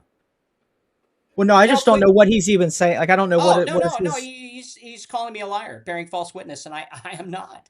I'm telling you that this guy is quoting all of the other people. So I'm not interested in Carol Quigley. I'm not interested in, what was the gentleman that you said earlier with one of the newer pioneers? Remember, he was the young guy in your works? I can't remember his name. I'm not interested in him. Yeah. I'm interested in the cause. And the cause is, to be honest, Barul. That's where it really boils down to. Everyone quotes Barul. Stop digging at Ford and then move on. I mean, the issue, if you really want to get into the weeds, the issue is that a lot of the people who are talking and who have apparently somehow garnered these huge followings, they don't usually even, they wouldn't even care to know any about these sources. They don't read, they just watch stuff. And then that's how they know about this stuff, is they watch it from somebody else. Yeah. And so that's the real issue. Your Carol Quigleys are going to quote Barul. I'm not interested in Carol Quigley. I'm not interested in anybody from the late 19th century, because I'm trying to get to the cause before symptom. You see, it's my job to point people in the right direction so that they won't be deceived. That's my job. period. And this is what I found. This is what the evidence says. And all of the late 19th centuries, 20th centuries authors are all quoting all of these guys. So there you have it. And I'm really glad that Watchman said that, because I am telling you, Carroll Quigley is not a primary source. Just because Carroll Quigley, wrote Tragedy and Hope and the Anglo-American establishment and weapon systems, political stability. Great, but go look at his sources and then come back to me, right? Because they're all right there. quoting the same people. Knowledge is the only I'm not saying defense Carroll Quigley against is a mind bad control. source either, Watchman. I'm saying Carroll Quigley and his sources are... It's not pertinent to this right now. Yeah, it's not. anyway. It's like we're talking about just what we've seen in general. Yeah, this guy continues to come on, and we've got an agitator in my family. That's what I have to say. And it just drives me nuts. So, Watchman, that's your third warning. Third. And he's saying you're going against what God commands you to do if you say Carroll Quigley is a bad source. Hey, Urban, you got a good memory. Did I say Carroll Quigley was a bad source? No, and this is like, I don't even know where, like, why is God concerned with you and Carroll Quigley? Like, where did that come from? You didn't swear on a Bible or anything. We're not swearing like this. That I don't even know where this came from. That's why I'm so confused right now. I'm sorry, I didn't mean to bring it up. This is coming from my live chat. Yes. So anyway, moving on. Okay, let's see. Moving on. I think this might be the last one. We got Dylan.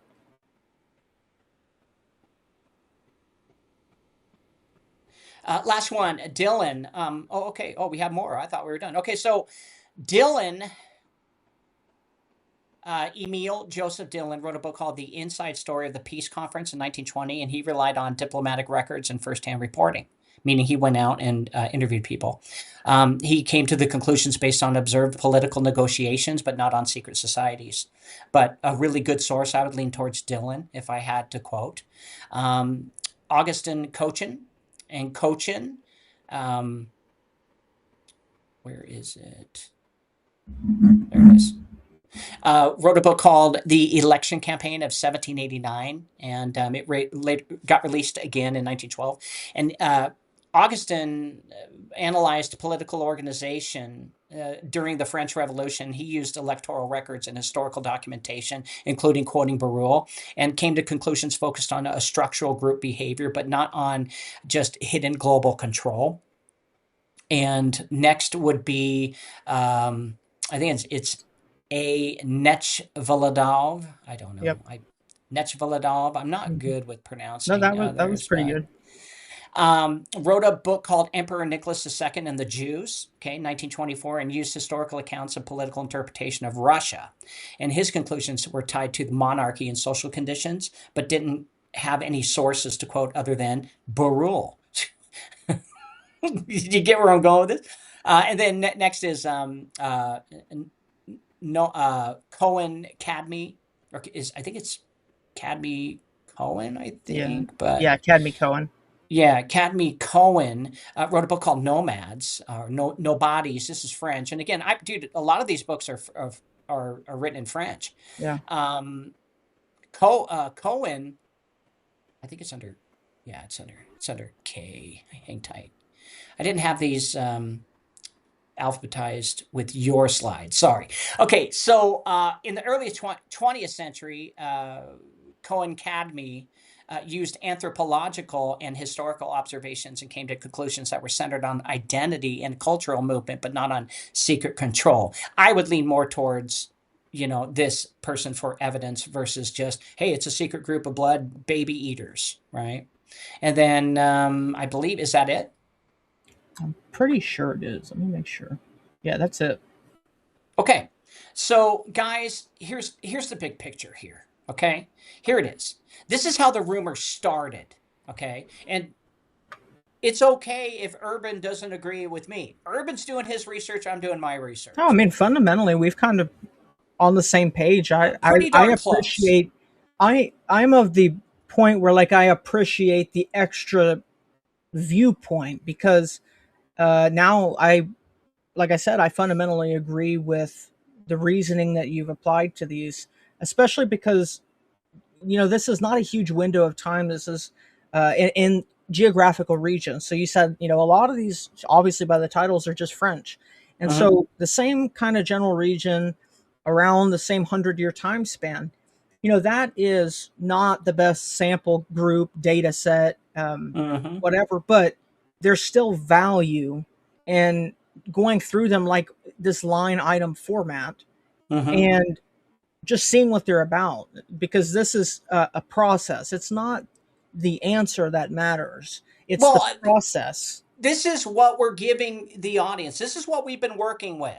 Hmm. Okay. Someone came onto my show and said, "Where's your proof? Where's your sources?" And I'm like, "Here." And I you get start showing them, right? And you they're get like, closer. "That's not good enough." And then I went, "Okay, you know what? You're right. It's not good enough." And so Here, I really started digging. And what I came to the conclusion of is this, guys. This is how the rumors started. And then we'll go into your slide here in a second. And I love this. But guys, when these writings were placed in sequence, there's a pattern that emerges in how claims moved from observation into assertion, right? The late 18th century authors like Augustin Barruel and John Robison, they were reacting to the shock of the French Revolution, and they sought explanations in the ideas and networks that they could see visibly, right? Enlightenment writings is all they had. Clubs that they were hanging out in, lodges that they were secret society members of, and political correspondence. And their works all relied heavily on published material and interpretations, but not on hidden archives. And in the 19th century, figures such as Nicolas Deschamps and J.H. Leconteur de Canteloup, which we talked about, repeated and expanded those frameworks, often citing Barruel as a foundational authority. And by the early 20th century, authors like Nesta Webster and Ponchins and Ernest Wynne, were drawing from this accumulated body of literature, frequently referencing earlier writers rather than introducing new primary documentation. So in parallel, widely circulated texts such as the Protocols of the Learned Elders of Zion, well, all that entered the stream, guys. It entered the stream, and they were treated by some authors, including Henry Ford, as supporting evidence, despite questions about their origin, and that were raised soon after publication. Right? So across these generations, the sourcing chain increasingly moved from firsthand documentation to previous authors' interpretation. And they said that's proof, and it's not. And that was creating continuity of narrative without a continuous set of verifiable records tying the claims together, because you can't.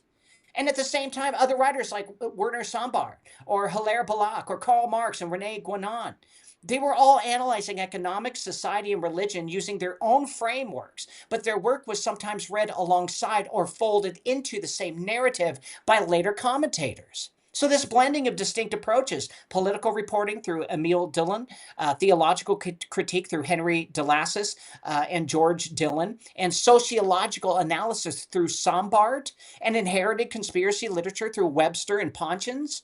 Guys, this all helped reinforce the sense of a single continuous explanation, even when the underlying sources differed in method and evidence. But the result is a layered tradition where names recur, references point backwards to earlier books, and conclusions are often built on chains of citation rather than independently verified records of a unified central coordinating body. That's what I'm trying to get to. And I would love to say, yep, it's all real. And yep, they all went to these secret societies. Yep, they all ate babies. Yep, they all drink adrenochrome. There's no freaking proof. None. I haven't visibly seen it. Have you been to a ritual and seen them eating babies and drinking blood? You haven't, probably. And maybe you've been invited to them. But guys, up until I see it myself, I'm not going to report just based on a hunch or based on what someone told me. And that's what these people did. And they also reported based on analytical data from the top view, from a political point of view and from a religious point of view. And none of that had any real hard evidence or data to back it up. So what I'm saying is they're all quoting the same source, Barul. And that source has no source. It's an opinion. Indeed, and see, today where we're at is where it's history is basically repeating itself, because there's an old saying from, I don't know, I can't remember the Roman guy's name, but it goes, kids no longer listen to their parents and everybody's writing a book. And that's, when civilization and the empire starts to collapse, that's what everybody does, is they write a book. And so here we are in 2026, and what happens is the people who will apply the method, for instance, you don't say, who is responsible? What is the answer? I need to know the answer, good, bad, that's it. That's not the right question. This is a process. That's what research is. You don't learn about something without doing research. And that's what it's called the Trivium Method. But originally the Trivium was 3 subjects that were taught: grammar, logic, and rhetoric. So this is a brilliant graph. I didn't make it, but this graph shows the 3 steps. Grammar being the first. If you don't know a word, or there's a word that you need information on, I even said this at the beginning of the presentation with the Webster's dictionary, you look the words up, and what you're doing is you're building a data set. The same thing that you would build for like AI, you would build a data set. And you need a data from a variety of eclectic sources. And so these would be the eclectic sources. It doesn't necessarily matter if the information is true or false, but you need some type of control. You need there's no such thing as true or false unless you have both of them. You have to have something to be false if there is going to be defined a truth in that falsehood. And so you have to have a big set of data to do this process with. Now, once you have the data, the who, what, where, when, answer the 5 basic questions, and then you reason through it. You try to draw conclusions. You try to identify patterns. You process it. As it says here, curiosity, doubt, question. And the final step is the most important part. You have to teach it to other people, or you engage in a dialogue. Rhetoric is, I guess you could think of it as speaking, but what we're doing now is that 3rd step, is the rhetoric. It's that James and I could sit here and we could just talk back and forth about it, and that would help so much. But what we had to do is we had to go through this process more so to prepare everything and present it, and then we have dialogue, what we've done for the show, and we present it to you guys, and that in part is part of the process for us to learn. This is why when people master a subject, they will usually go and they will become a professor or teacher of some sort. Even if you're learning a trade, you would have the person who was, the guy who had been in it, there's a word, I can't remember what it is, the senior most guy, the master, and then he would train a new apprentice, and that apprentice would become a journeyman, et cetera, et cetera. And there's and every generation has an author that writes a book that picks up the same garbage that was out and then quotes that garbage, and then here we are again. We're never going to stop the garbage trail. We're never going to stop it unless we come to reasoning, discernment, and proof. And look, guys, I didn't want to come to this fucking conclusion. I was convinced it was a bunch of baby eaters. And what I'm starting to learn from this and realize is that what if, I'm just saying, what if it's just a bunch of non-believing bankers giving us satanic ritual crap so that we go research a bunch of crap, waste our time, and instead instead of petitioning to all the laws that they're passing in every country so that they continue to siphon our wealth. Because what I'm seeing through the evidence shows me is that there is no evidence of a satanic Luciferian occult that's controlling the world currently. And the Bible says that Satan can't have it anymore since Jesus died for our sins. So what we're seeing is a lie. That's what I'm seeing. The data says it. I wish I could say it was real, but it's not. It's not. And dude, I may even look great quoting Barul, but Barul had no evidence, no solid evidence. And you know what evidence is, guys? Court cases, police records, bills that were passed to stop things like this. What I'm seeing is a rumor chain, a rumor mill of things that to continue to get digested that people will believe in and just stop fighting against the real system, and that's the bankers. If you think, who was the one that Jesus was against this whole time? Didn't hate him, but was definitely upset with them, was so upset that he fashioned 2 whips and went in and kicked them out of the temple, whipping them with the whip. The bankers. The money changers. And you know what the money changers are really good at? Propaganda.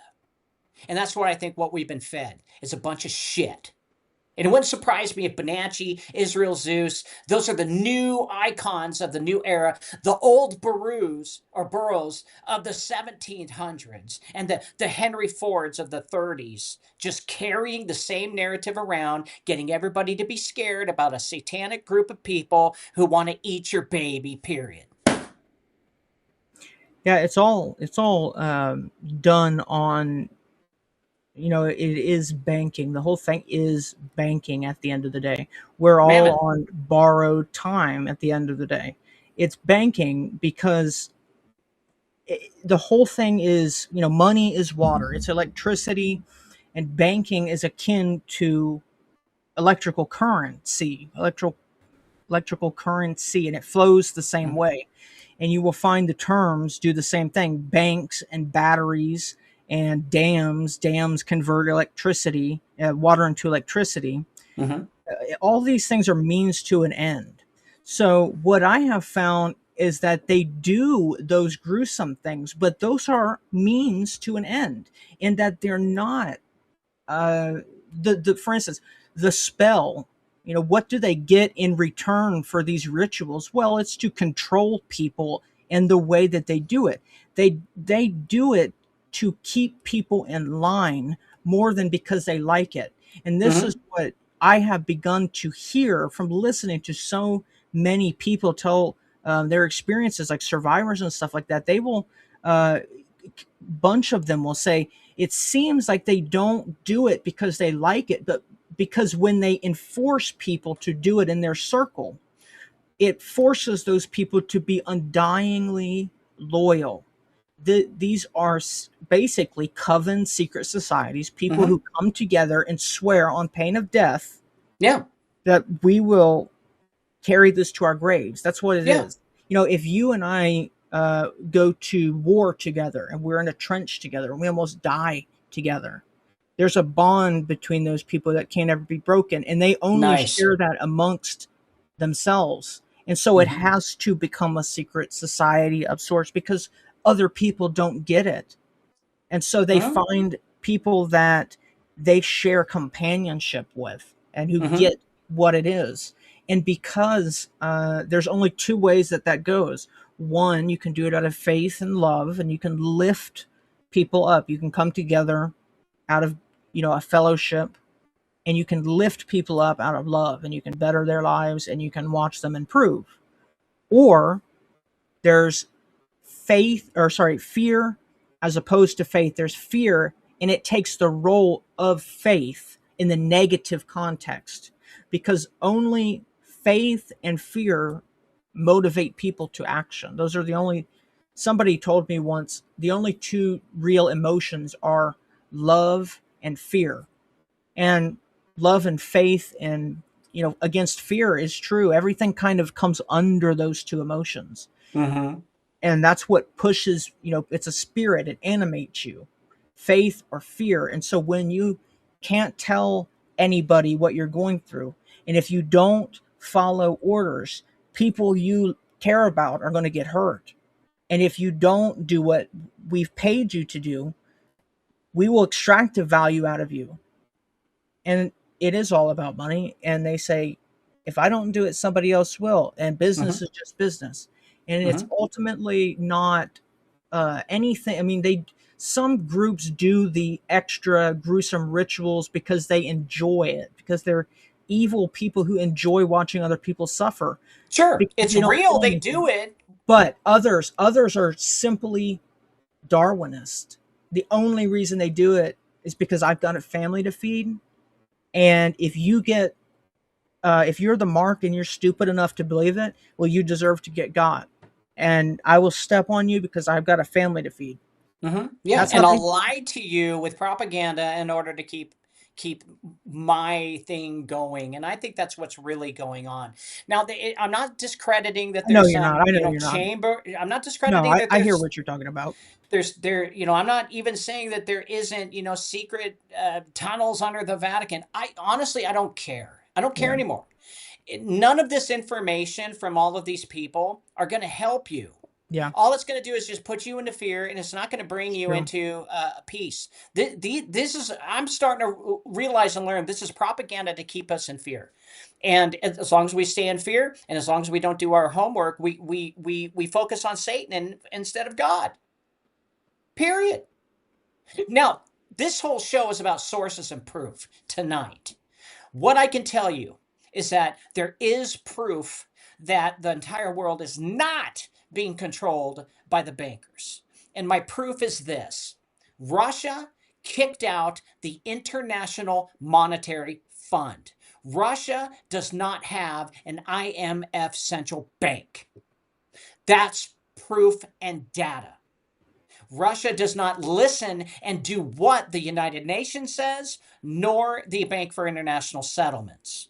Sure, they will meet along with all the others to find out what's going on every 2 months, like what we've been learning through Catherine Austin Fitz for the Bank for International Settlements. All the world leaders meet every 2 months in Basel, Switzerland. Fine. But they're not working together. That's my point. They're fighting each other. They all have maybe the same goal, but that goal is to beat each other out, to gain, and be the top dog. That is what they're doing. It is. And in all of the symptoms, the symptoms that fall from just that, the love of money, here are your symptoms. Writers like Berulle, writers like Henry Ford, writers like Israel Zeus or Santos Bonacci. That's all symptoms. It's insanity at the end of the day. They go insane because they do, and what happens is because they live in a world where you gain the most by stabbing the people you love in the back, because that's how you make the money. Then that means anybody can do it to you, and so it makes them go crazy. And it is a pit. They have a pit inside of them. They're void, and that is the evil. This is I arguably see it as spiritual, but what happens is that it's more banal. The banality of evil was a great theory, because evil is much more banal when you see it. And it's almost like people don't even realize it. It's almost like something's just on top of them, but they just don't even see it. But at the end of the day, when you go and you almost take this bird's eye view and you zoom out, okay, what happened? This guy gives an order at the top of the food chain. How does that play out as it goes down? Well, now, you go a few notches down and the general just said, get something done. And now the village is burning down and a bunch of people are gone and died, kids, children, whatever. And did the guy necessarily know that? Possibly, but he didn't know to some extent how it would get carried out. And that's by design, because he's too weak to do it eye to eye, because it's easy to sign a death warrant when you don't have to be there to see it. And that's what I mean by it's banal. Yeah. Because the killers who kill the most people are politicians who everybody claps for, because they go and they send thousands of people to die in a war. and they kill more people than any serial killer. Now, I want to leave you with one question that I will answer first, and then you'll answer second, if you could oblige with me. Sure. The question to me is, James, where's your proof that there's a secret society controlling the world? I can tell you, with all the research I've done for 2 hard years, I have none. Zero. And I can't find any information beyond the French Revolution when it comes to a book written and has sources available and information that we could use and actually go to a press, CNN, and say, look, here's the source. This is real. This is happening. I have none. So I can't, as a pastor, as a lover of my neighbor, cannot, with good conscience, report on stuff that isn't real, that doesn't have a trail of data and even a breadcrumb to lead to it, other than just eyewitnesses and lie detector tests. None of that is proof. It's still speculation until we see an organization like, let's just say, Epstein, and a company like, I don't know, M&M's, Mars, Tool, whatever, and they had some sort of human trafficking deal that were going on, and it's not them, and they get taken down completely, and that company just immediately gets bought out. It changes face, and everything is just washed away. That's evidence. I can use that in court. Okay, but if I go into court and prove that there's a secret society and we need to write a law to outlaw them, I ain't got dick. I don't have dick. I got nothing. And what we've seen is we got a quote Barreau. And that's just not gonna cut it. So I'm telling you guys right now, as a researcher who have been researching for the past 25 years, and what I see before me and all the evidence that I have, and I have evidence, and I'm not going to base it on emotion. I'm going to base it on facts. I can clearly tell you with a humble heart, there is no evidence that the Jews and the Ashkenazi and the Satanist cabal rule the world.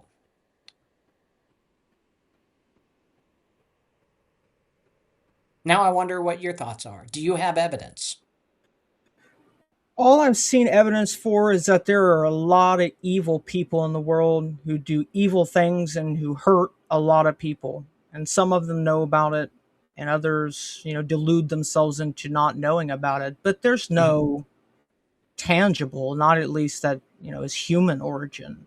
There's no grand architect sitting behind a desk who just says yay or nay. There's not it's not as formal as people think, and there's more stupidity. There's lots of it. There's so much and that's one of the things that I've always held in kind of to counter it as a counterweight. I look around at the sheer stupidity of the people who are in charge right now, and it's almost like there's no way these people could even make it through a dinner together or an event together. I don't think that these people are meeting to build something like that. I've not seen any proof for a human origin of it. Right. Like the learned elders of the protocol, learned elders of the Zionists. All of that stuff is propaganda. And I'm starting to think that most of these books have been written as propaganda to get us to focus on the devil instead of focusing on the bankers, because I don't really believe that the bankers believe in the devil anyway. They love money, and they'll do anything to double what they have. I remember watching some documentary about a prince somewhere in the Middle East, and he had, I believe, to the tune of about $600 million and 600 billion. Sorry, 600 billion in worth, right? And the interviewer says, "Well, isn't that enough?" And the look on his face and what he was saying was, he said, "No, it's not enough. I need more." What does he need more for? And I do think because he's going up against the IMF, the Bank for International Settlements. He's going up against the Bank of England. He's going up against London. He's going up against the financial market. And 600 billion is nothing compared to America, who makes $29 trillion a year in goods and services. He needs more to compete against the money changers. And the money changers have used America, and this is documented proof, because we are on a fiat currency. That's documented proof, and have been using America's money to accumulate wealth above all others. And what's going to happen in the future with that, I don't know. But what I do know is when it comes to one group of Jews controlling the entire world, I don't buy it. I don't have the evidence for it. It doesn't make sense. It looks like propaganda to me. And maybe this could all be set up for this anti-Semitism thing, to try to, enrage God so Armageddon can start. I don't know. But I know that I'm humble enough to say I don't have the answers. I'm humble enough to say I have no proof. And I'm okay with that.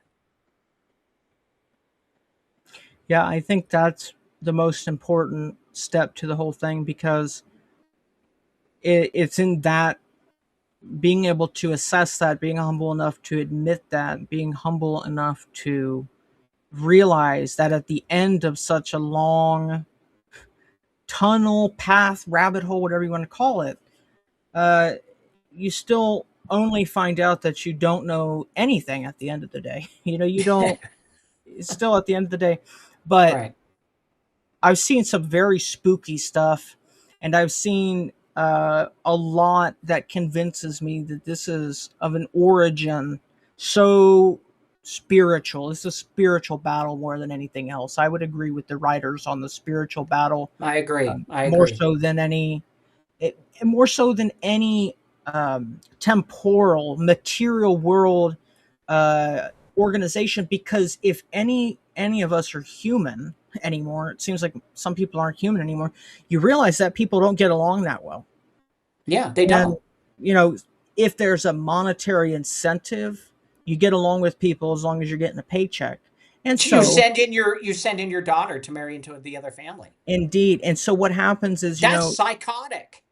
No, how about psychotic? What if we do a research study and we find out that the optimal way to brainwash somebody is to do it under the guise of satanic ritual?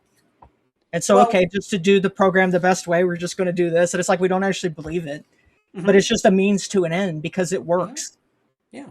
And so that's it. Like it's insanity. They're all like arguably completely psychotic people. Yeah. Yeah. And so something changes in you spiritually when you accumulate wealth, and it happened to Solomon, happened to King David. It happened to the best of them. Read 1st and 2nd Kings. You'll learn all about what wealth does to a nation. Yeah. And these stories are, that's why I'm convinced that these are spiritual matters, because these stories very, they perfectly match Bible prophecy.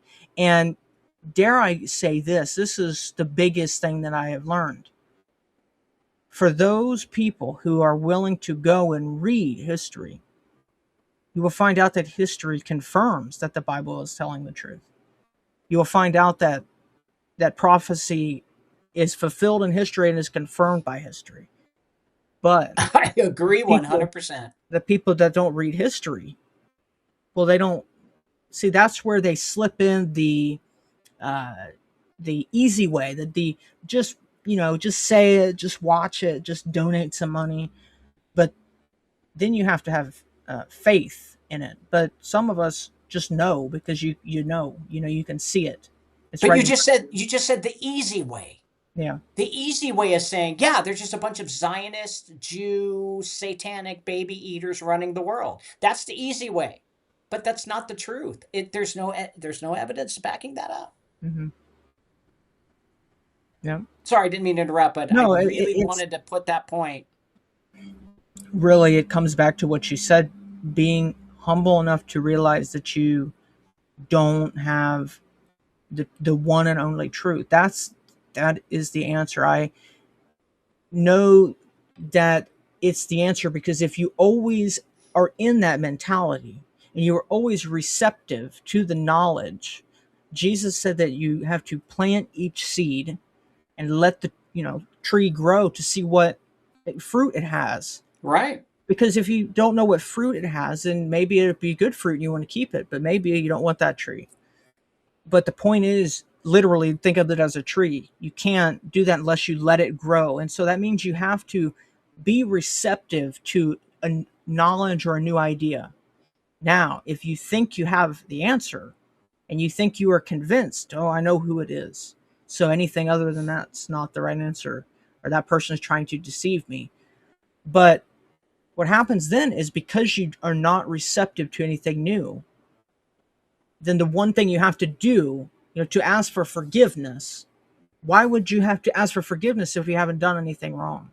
That's what Trump said. He But said it.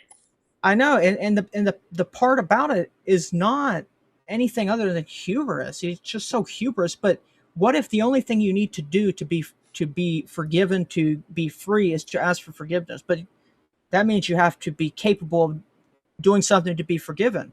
Mm-hmm. It means you have to have, well, I'm a imperfect person who needs forgiveness because I don't have all the answers. Well, That's I don't the need. parable of the two men at the steps of the temple. One man says, "Lord, thank you for my family. Thank you for all this stuff. I just thank you. I'm not like this publican over here." And then the story goes to the publican. The publican bashes his chest and, "Lord, forgive me, for I'm a sinner." And Jesus was like, "That's the humble one, not the one like, I've got it great, No, dude, get down on your knees and realize that you have no power without the Holy Spirit. You have no power without the blood of Jesus. You have no power without learning who the Father is." And the that's where it is. the sad thing is, like, the one of the worst additions of that is, I already have Jesus, so why would I need anything more? Because that's the trap that I see so many people fall into today. It's like they really turn themselves off because they think that they have and they don't need any more. And Yeah, yeah. I mean, dude, I could accept Jesus and turn around and make $1 billion and still go out and do evil. mhm, But I can't use that as my crutch. I can't use that as my golden ticket into heaven, because all of the things that I have used with the money that was given to me by the Father wasn't my money. What did I do with it?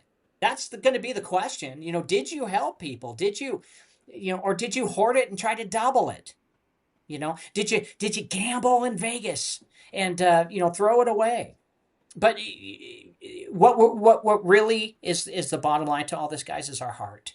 Where is our heart? And all of these people that we've researched, their heart was, hey, it's satanic worship and it's Baal, Moloch, and that's what they really believe. I don't have the evidence, but trust me, bro. Fine. The Bible, honestly, the Bible has all the answers too. If you read the Old Testament, it talks about the Israelites leaving God and worshiping Baal. And Baal is an agricultural god. And Baal was the one who provided the rain, but in exchange, you got to kill your firstborn. In exchange, you got to eat babies. In exchange, you got to drink blood. And that's what they did. And then they found out that, hey, we're not treating each other right. We have to go back to God. And it happens over and over and over and over and over. So what I think, just like what you said, you believe with those authors, this is a spiritual war. the only There's context to answer the it's question is that. Yeah, spiritual war. And when it comes to, it's just a group of people, the Committee of 300, the Committee of 30, the Committee of 13, the Committee of 3, the Jesuits. They're not in control. They want to be. But they've still got countries that just won't do what they want. And this is why we're bombing Iran. This is why we're taking advantage of oil in Venezuela that doesn't belong to us. Because there always has to be, it's king of the hill. Remember playing that in school? You had a little mound, and then you would beat each other up to get to the top, so you're the king of the hill. And when anybody come up, you got to kick them, You got to push him to stay the king of the hill. Did you ever play that, Urban? I did, yeah, and Jim. Okay, that's what's going on. And they want us to go, nope, it's all a bunch of eyes wide shut, robed Satanists in circles doing rituals and spells over the people. Now, I'm not saying that they don't do that. Oh, they do. But that's not the source. That's not the one entity that we can point fingers at, and we have no evidence of that, period. And that's what I'm saying.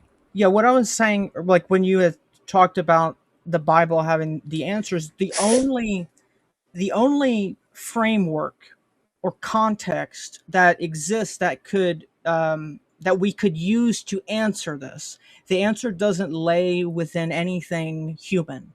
The only way that this can be answered in a conclusive way is in the spiritual framework, the spiritual context. And let me give this just popped into my mind, but there's a special verb tense in the Bible. It's called the prophetic perfect tense. So speaketh, that means will have spoken. So it's almost you referring to something that is guaranteed to happen in such a way that it's already happened. But that's the weird tense that happens. It's you will have already done this. I know what you're going to do. You will do this. That tense. So that's when God, is speaking. He walketh. He will have walked, or he will have moved in that direction. Because when the Bible talks, yes, you're putting yourself into the the narrative as the words go, but these words are not just like it's not just history. This is like every word is so heavy. Like we talked about earlier, the difference between set and make. If you change that one word, it's so powerful that you get kind of a different meaning to it. Right. The Bible being objectively like absolute truth, almost like a source code. You change that, you're going to get a whole different thing. You're going to get a whole different meaning. So that's why the whole thing is set up that way. It's set up because when the human mind tries to comprehend it, somebody in your audience told me this. If you read the Bible and you listen, it will speak back to you. And that's why I agree. You can read it in the year 1700 for those people who could read. You could read it in the year 1825, 1923, 1976, and every person who ever reads it will get this unique experience. One you could call it a personal relationship, but everybody will have that. And because if it was just a history textbook, everybody would read the story the same way. That's where the error today comes in. Is people just almost it's like this vile, twisted way of viewing it because like they believe it, but they still read it as a history textbook. Do you know what I'm saying? Yeah, and then quoting Burrell. Burrow, and it's just literally. Dude, it's a loop. It's a loop of false information or a loop of propaganda that has continued to work for 200 years, and I want to put a stop to it. That's how I feel. Now, we really should I think conclude so too. On this. We've been here for 2 hours, but guys, here's the bottom line, and I'm going to say my closing, and you can say your closing after, if that's okay, buddy. Go ahead. When all of these works are laid side by side, which we did tonight, we did it, dude, if it would take us 2 days to go through every one of those books and give you the summaries of it and what they were really trying to accomplish. But when all these works are laid side by side, the final question really becomes unavoidable here.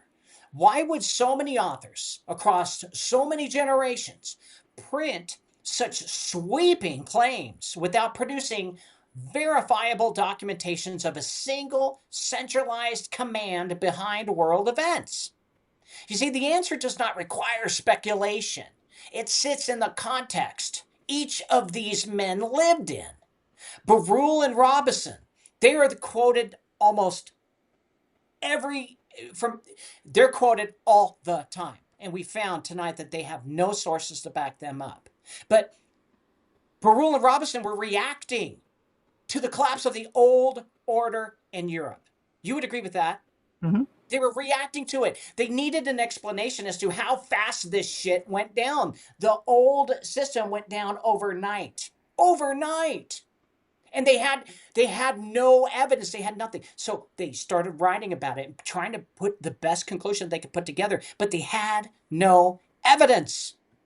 Now, Deschamps and Delassus and Dillon, they were defending religious institutions against rising secularism. And Webster, Ponchins, and Ford, they were writing in the shadow of revolution, war, and economic upheaval, because you know what? There's money to be made there.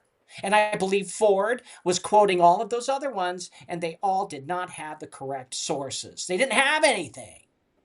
And Webster, Ford, shadow revolution, war, economic upheaval, each of them faced a world that appeared to be changing rapidly and at times chaotically, which we were talking about. It's all chaos. And Satan's all about order out of chaos. He is chaos because he's the father of lies. That's all he can do. That's all he can do. He can lie to people and continue to put order his way, but it's an inverted system. It's inverted from the kingdom of heaven. It's upside down. It's backwards, and that's the world we live in, and we've always been living in ever since Adam and Eve. Now, in that environment, the method that they shared was not uncovering of hidden archives, but what they uncovered was the interpretation of visible patterns, linking ideas that could explain what they were witnessing, but it wasn't evidence. It wasn't court documentation. It wasn't arrest warrants. They were just interpreting the visible patterns of the times. And the printing press did the rest. The propaganda printing press, boom, boom, boom, boom, boom, boom, boom, started taking all of this, and the rumor had it all over the place. So once an interpretation was written, it becomes a source for the next author who comes in. And over time, repetition gave weight to what had not been independently proven. That's right. We talked about the International Jew. We talked about that author. So this is where the principle of Occam's razor becomes necessary, folks. And welcome, Plasma. Plasma just rated my stream. Have you ever been stream rated? This is a first for me. No. Yeah, Duke can take all his people and then come on to our show, and Yeah, that's great. Brings a bunch more people. But thank you, Plasma, for coming back. Unfortunately, we're at the end of the show, but love you, buddy. So this is where the principle of Occam's razor really becomes necessary. Okay, not to dismiss the search for truth, but to ground it. I would be a horrible pastor if I would get up there and start spitting conspiracy theories. I'd be a horrible pastor if I told you that aliens exist. I have no evidence of it. In Occam's razor, it just means the simplest explanation tends to be the correct one. And when multiple explanations exist, the most that people actually rely on the fewest unverified assumptions, is the one that stands first. And that's what we found through Baru, and that's what we found through Robison. The first two that were quoted in the 1700s based on what they saw going on in the French Revolution without any proper paperwork. Thus, over time, repetition gave weight to what had not been independently proven. So this is where the principle of Occam's razor comes. And across all of these texts, we're talking about unverified assumptions. Let me repeat that. We're talking about unverified assumptions. All of these texts and books, what is consistently documented is not a single hidden counsel directing history from the shadows, but a series of observable forces. Political movements, economic shifts, ideological conflicts, religious disagreements, and institutional power structures. That's not the Jews. Does that make sense? It's not the Jews. And the more complex of the claim, that all of these are coordinated by a single concealed authority, that requires evidence that does not appear in the records that these authors themselves provide. And that's what I'm trying to say, guys. I wanted it to be real. I wanted to blame everything on these fake Jews from Europe who are white and not black. So the conclusion here, guys, is not that nothing exists. Let me repeat that. It's not that they don't have their secret societies and eat babies and drink blood. That's not the problem. The problem is everyone's basing their research on old documentation that has no verifiable proof that what they're saying exists. So and that's the assumption we're jumping into, and it's bullshit. It's bullshit. And for anyone seeking truth, which is me, because it's in my heart, because I've come to you guys many times with my mistakes, and I repent of it. You guys have seen me on my show over and over and over again making mistakes, and I come back on the next show and I go, I got to tell you guys, I was wrong. That's a heart for the truth. And for anyone seeking truth, that standard does not weaken the pursuit. It should protect it. So what I'm doing is I am exposing the truth. And the truth is there's no documented evidence that a hidden cabal exists that has taken over the world and has taken over the world for the past 200 years. Because again, it doesn't weaken the pursuit. It protects it. Urban? That's really just a brilliant way to put it. And I think that is a great cap on the show. All of the, if there was any like conclusive evidence, it's probably locked away underneath the Vatican and the secret archives that go on for millions of, like, just like, there's so much stuff in there, but it's not public. Yeah, it is so broad. This is something that has existed as old as time, and so there is no central one person pulling the strings. There's no such thing as uniform power. Power and jumper cables has a positive and a negative lead. Yeah, good point.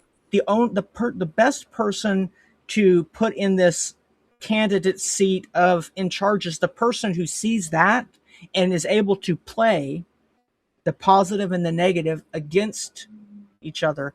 And I will give you my best evidence for it being the bank in Basel, Switzerland, is that not even the government of Switzerland can enter the bank without permission. So who's in charge? No country in the world can enter that bank, not even a country that it's in without permission of the manager. So money is the god of this world. Right. And with that, I think that caps it off. That's mammoth. Guys, this has been Cause Before Symptom and Urban Odyssey. We really appreciate you being here since 9 o'clock. This has been a very eye-opening thing, not only just for Urban, but for me as well. I really wish that we could find evidence and say, guys, this is it. This is where we are. But if we are to report on the truth, if we report just on rumor, we're not going to get anywhere. We can't use the enemy's tools to fight the enemy. You know, the Bible says, how can Satan cast out Satan? Why would he in the first place? It would hurt his kingdom. So that's what we're trying to work with here. We're just trying to work with the truth and with what evidence we have. And I know this kind of direction for just my show personally, people are going to hate that because everyone is addicted to a car crash and see blood. You're not going to see it here. You're going to start to see just plain Jane stuff that's being used as propaganda in a whole different fashion, just so that we can stop looking at all the bankers hoarding the money, because that's all they care about is hoarding the money, and that's why they crash things and they have control of that. That's more of a better way to go when it comes to research than finding a satanic cabal controlling the world. That's just my opinion. Josh, thank you so much for being here. I love you. You're an awesome guy. Guys, I really do recommend you go check out Urban Odyssey. You can find him on his website, officialurban.com. And on his website, he has everything on there. They could point you to his other links, etc. I believe it is, yeah. Theofficialurban.substack.com. And that's my Substack. And I'll update all the videos and everything. And guys, I want to say this. If you want to see more of stuff like this, if you want us to do some more stuff together, let us know, because we're kind of trying to judge to see if people like the potential, us doing a show together on a periodic basis. So if there's something that you think that we could do well, or like a show that you would like to see us cover and you think that would be good, please feel free to leave that feedback. We're really, really eager for that, because we're always looking to, find new things to do. It's what keeps us fresh, because you have to pump, blood into the effort, to learn. You have to continue to not be in one spot. You have to move. Thank you. I agree with that 100%. Thank you so much for that. I wouldn't have thought about that. And yeah, guys, if you're interested in this show, if you guys really think that me coming together once a week with Urban and discussing the source, we're kind of playing around with the show names, but if you think that this is something you'd like to see once a week, us coming together and discussing topics, then you let us know. Thank you so much. Guys, this has been Cause Before Symptom and Urban Odyssey. We will see you guys. I'll see you tomorrow, and Urban, you'll see your guys when you see them. Absolutely. All right. Be blessed. Love you. Take care, guys. Good night.